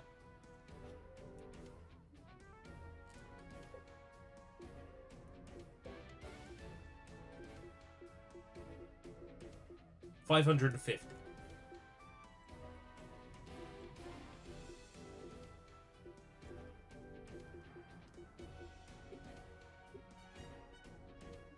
I have no idea why the new EDF specifically requires Epic. I assume that it's for matchmaking.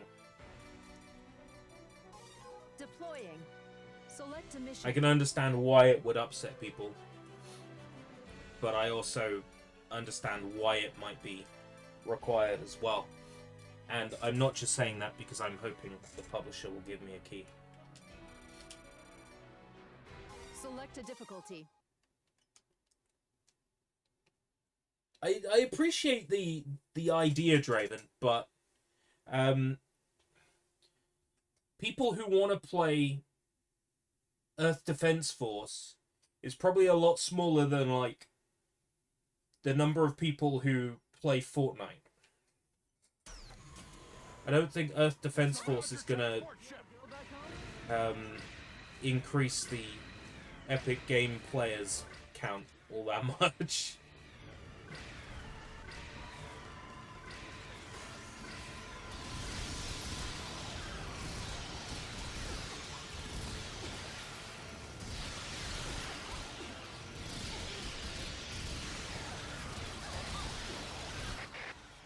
This is Scout 14. We found the Ravager transport ship.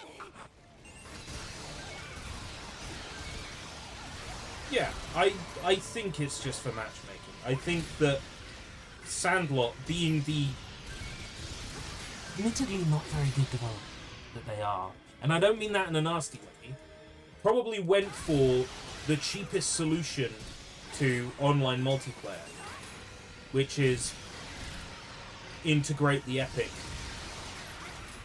online services.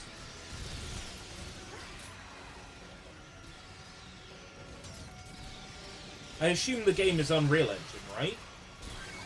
Probably part of the license agreement.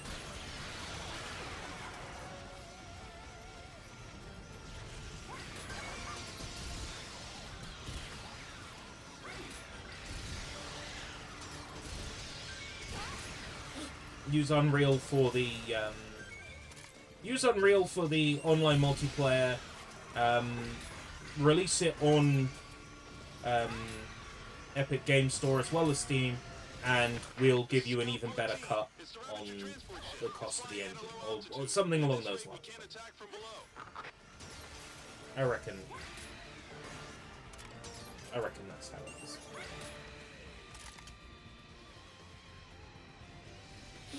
I think there's a major difference between like having an Epic Games account and having like a Sony account.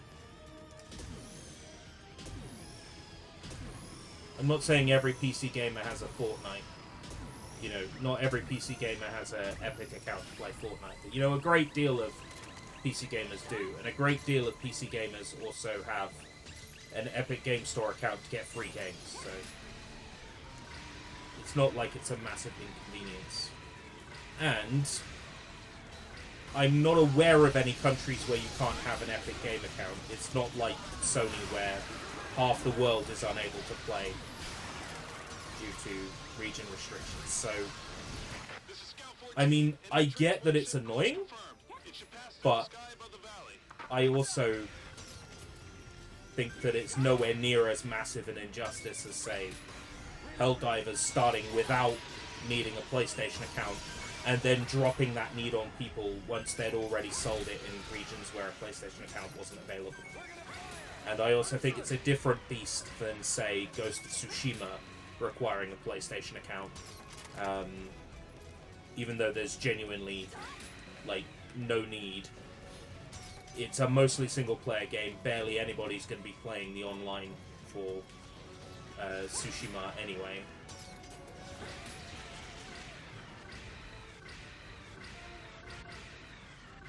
I mean, I get that it's annoying, and I get that people might not necessarily want an account, but I also think, in the grand scheme of things, it's a far less egregious sin than in the case of Helldivers and Tsushima. People are valid to feel the way they do, though. Absolutely. Feelings are valid, and, you know, if I didn't already have an Epic Games account, I would probably be like, oh my god, why do I need that? It's already on Steam, isn't that enough? Why do I need it if I'm only going to be playing with my friends on Steam? You know, I can understand the reason. Yes, the 360 store is dying on the 29th. This is a digital purchase. Let's try not getting hit by the UFO as it lands.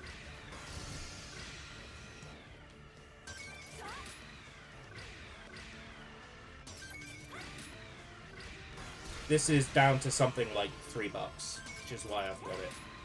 Like, this was silly cheap on 360 digitally.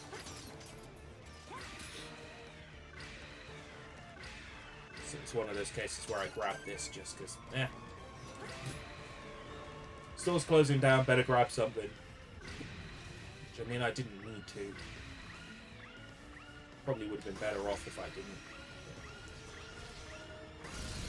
I also reckon a physical copy of this is probably quite rare and quite expensive. So.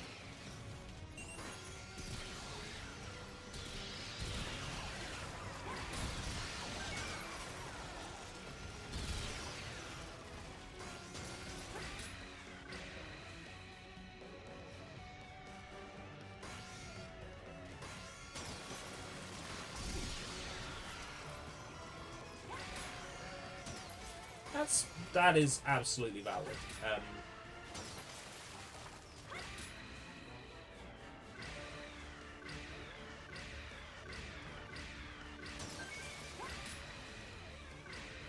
Just if it is intrinsically linked in how the online multiplayer works, then that requirement is unlikely to be removed if they're using Epic Games matchmaking to make their online work. It's unlikely to be removed from the PC version. But there might be a high seas version, you know, that supports it. That, you know, takes out the Epic Games requirement.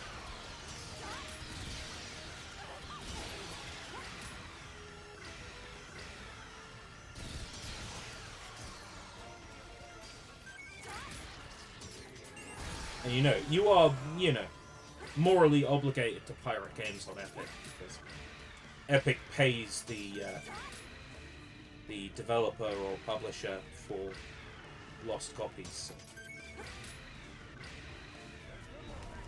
you are well within your moral right to pirate Epic games. I'm kidding, of course, but, you know.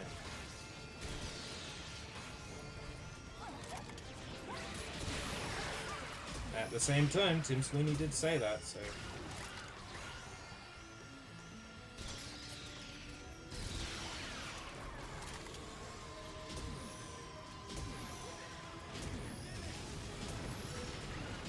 I'm pretty sure he said that. I need to get the exact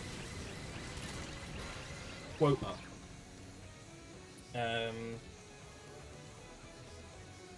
Epic Games pay publishers for pirated sales.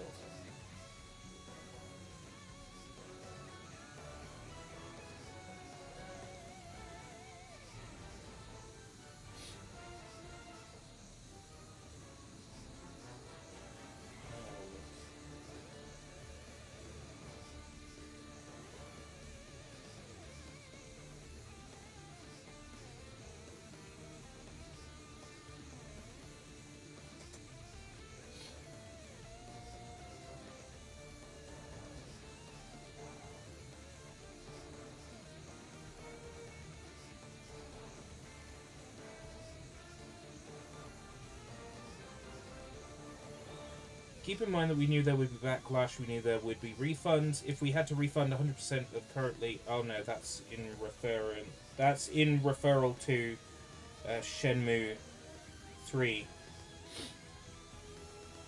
Where they said, Epic will guarantee that we sell X number of copies, even if we don't hit that number, they still pay us. It's not quite the same.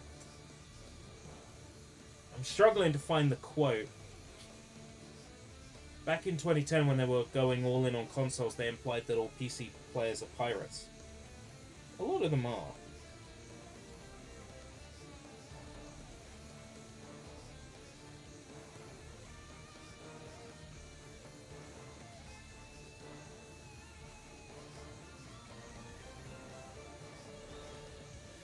Epic pays for pirated copies.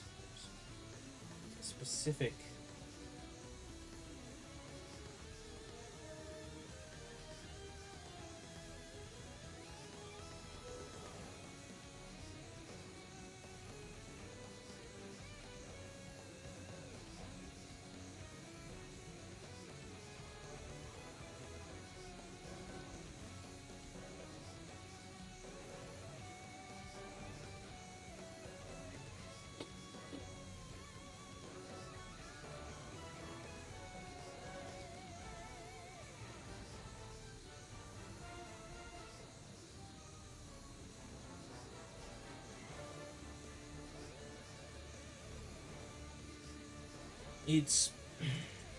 It's not quite the same, but Epic approaches the publisher with a proposal. Publisher gets further negotiations with Epic.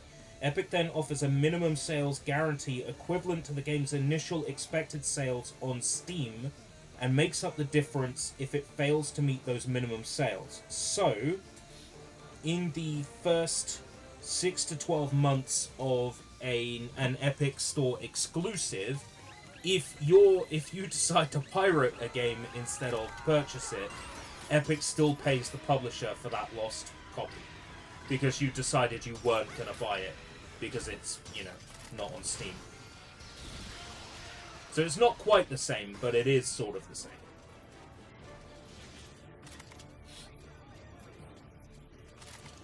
Epic will pay for pirated copies in the game's initial window.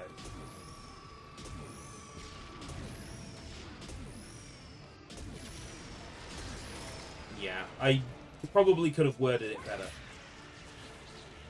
But I had misremembered the exact agreement.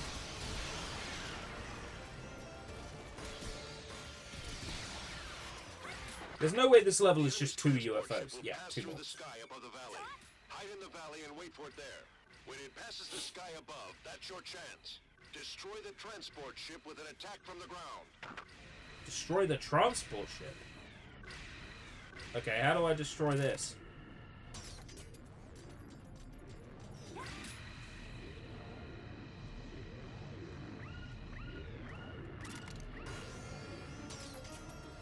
That's not dealing any damage. Oh, it's got hatches on the underside as well.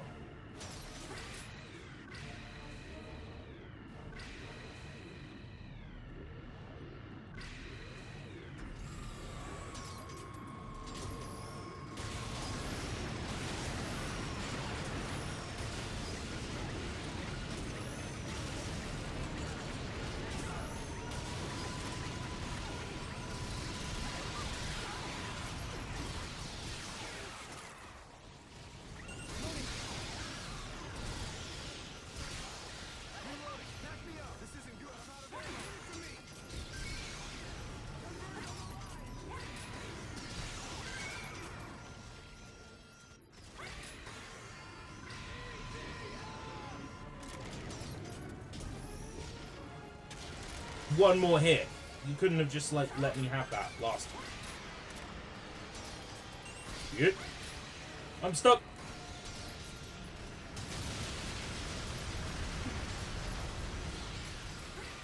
I thought I clicked into the wall then. I was very worried.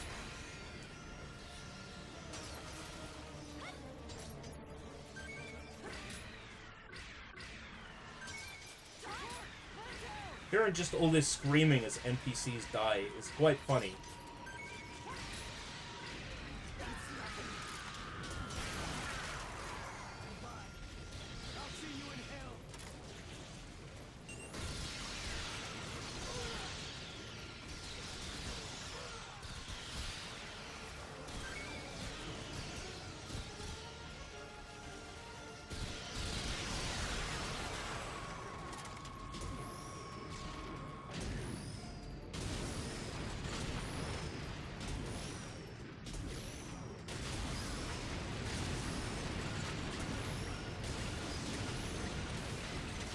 Yeah. Take that.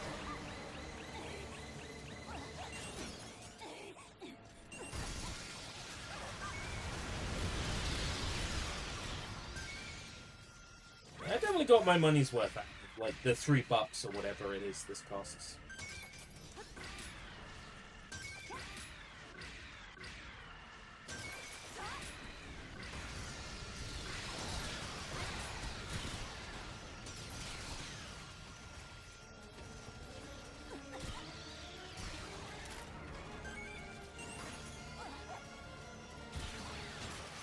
Armored unit deployed to Hector's route.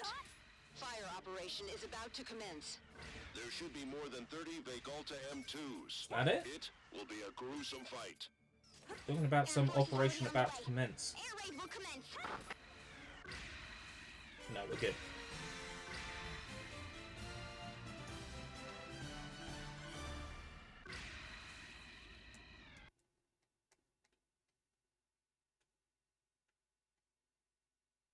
It can't be that hard to make a game like this, surely. Choose loadout. Wing divers can equip 2 weapons. Thunder Bow. 10-barreled shotgun type electric weapon that fires 10 electric bolts at once.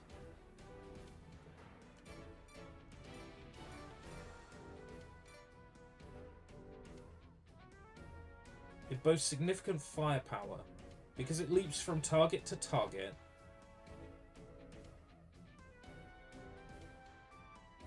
Throughout its range, it can take out several targets at a time.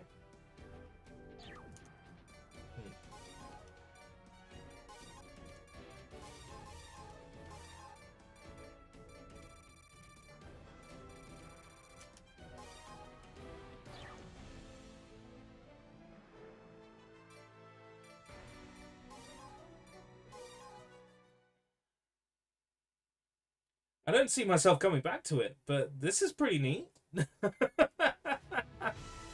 Just the one tonight, then, because played that for 3 hours.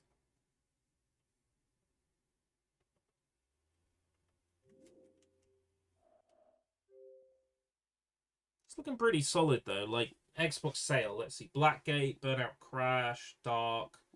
I picked up Case West. It wasn't on sale, but I picked it up. Dark Messiah, Might and Magic, Dead Rising 2 off the record, Dragon Age Origins I already had, Earth Defense Force, Far Cry 2 I already had, Classic, Instincts I already had. Picked up those 2 Hunters Trophy games, I Am Alive, King of Fighters I already had, Lego Pirates I already had, Meet the Robinsons I already had, picked up Murdered Soul Suspect, Remember Me, Shooting Love, Dishwasher, Dishwasher 2, Thief, and 2 Human is free, so do make sure you pick that up before that goes. Although, to be fair, that won't go because it is playable on Xbox One, so that should still be available. That's free because of a lawsuit with Silicon Knights. And part of the result of the lawsuit is that 2 Human is free on the Xbox Store. Oh, dear.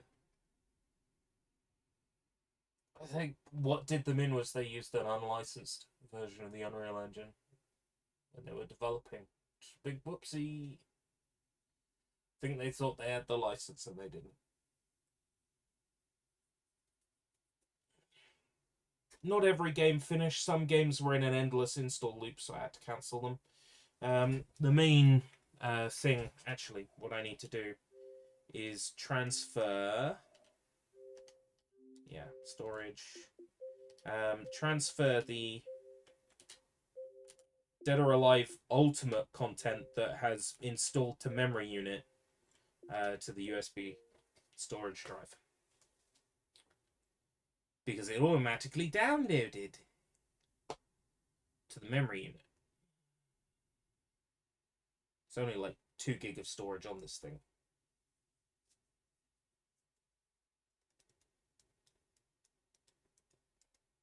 And then when Dead or Alive 5 Ultimate arrives, I will try unplugging the hard drive where this data is on, booting the game up, seeing if without a patch it requires the download content. And if it does, then I've got an angle for this is what happened when the store closed.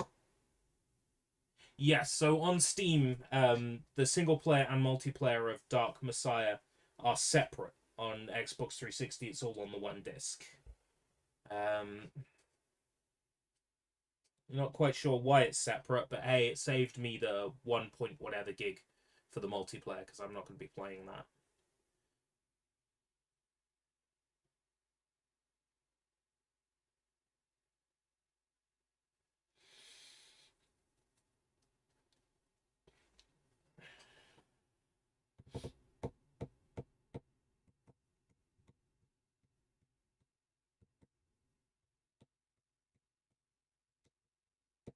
Moving to USB is so slow. I'm using a USB 3 hard drive with a split cable with a power USB and a data USB. One of those split cables. Because otherwise, you know, a USB 3 hard drive is going to be incompatible with a USB 2.0. Or at least very slow.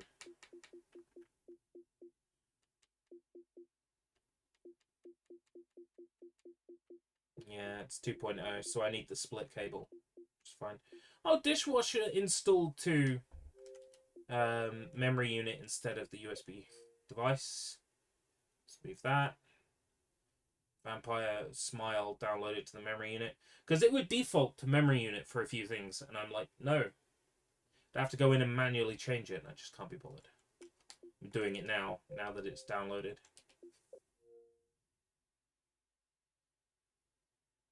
I don't know, guys. I think I might be running out of room. I've only got 826 gigabytes of space left on this 1 terabyte USB hard drive.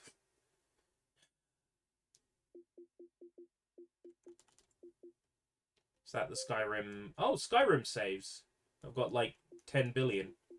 Ah, yes.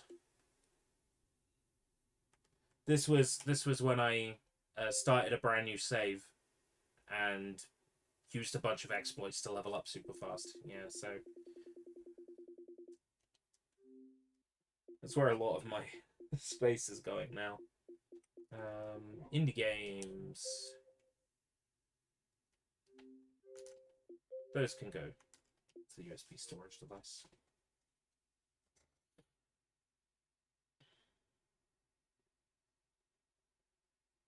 Just download the rest of the indie games that I have access to. Crisis A R2.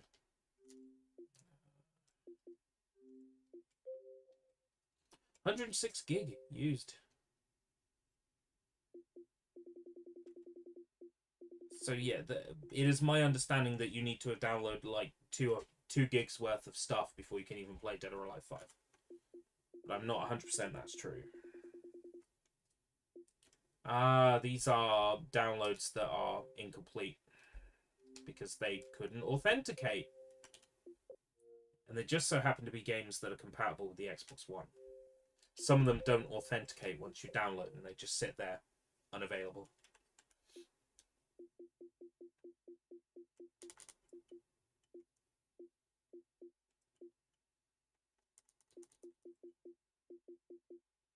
Need to actually download Phantom Breaker Battlegrounds. The Frau pack is mistitled as the Farau.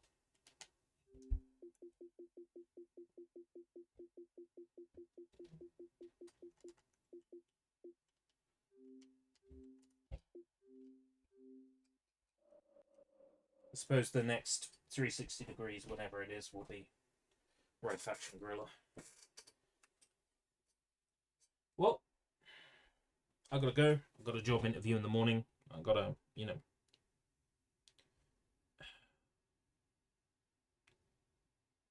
do the best I can.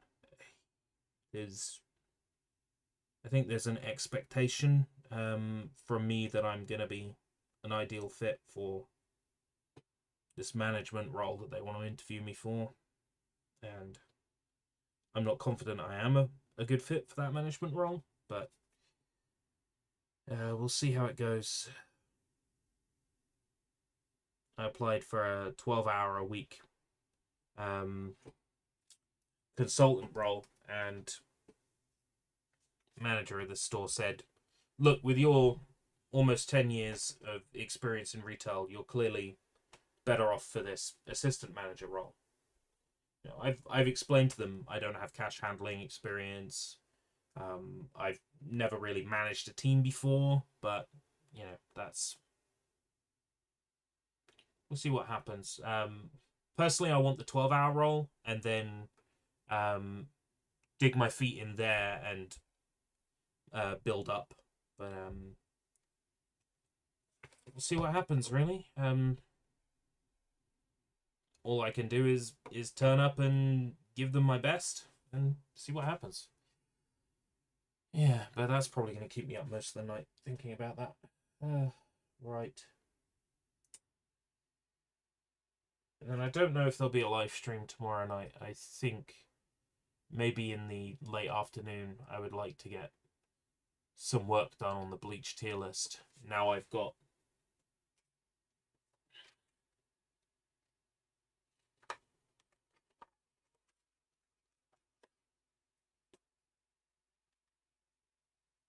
the hollow mask, so I can do something on camera with this, which is cool.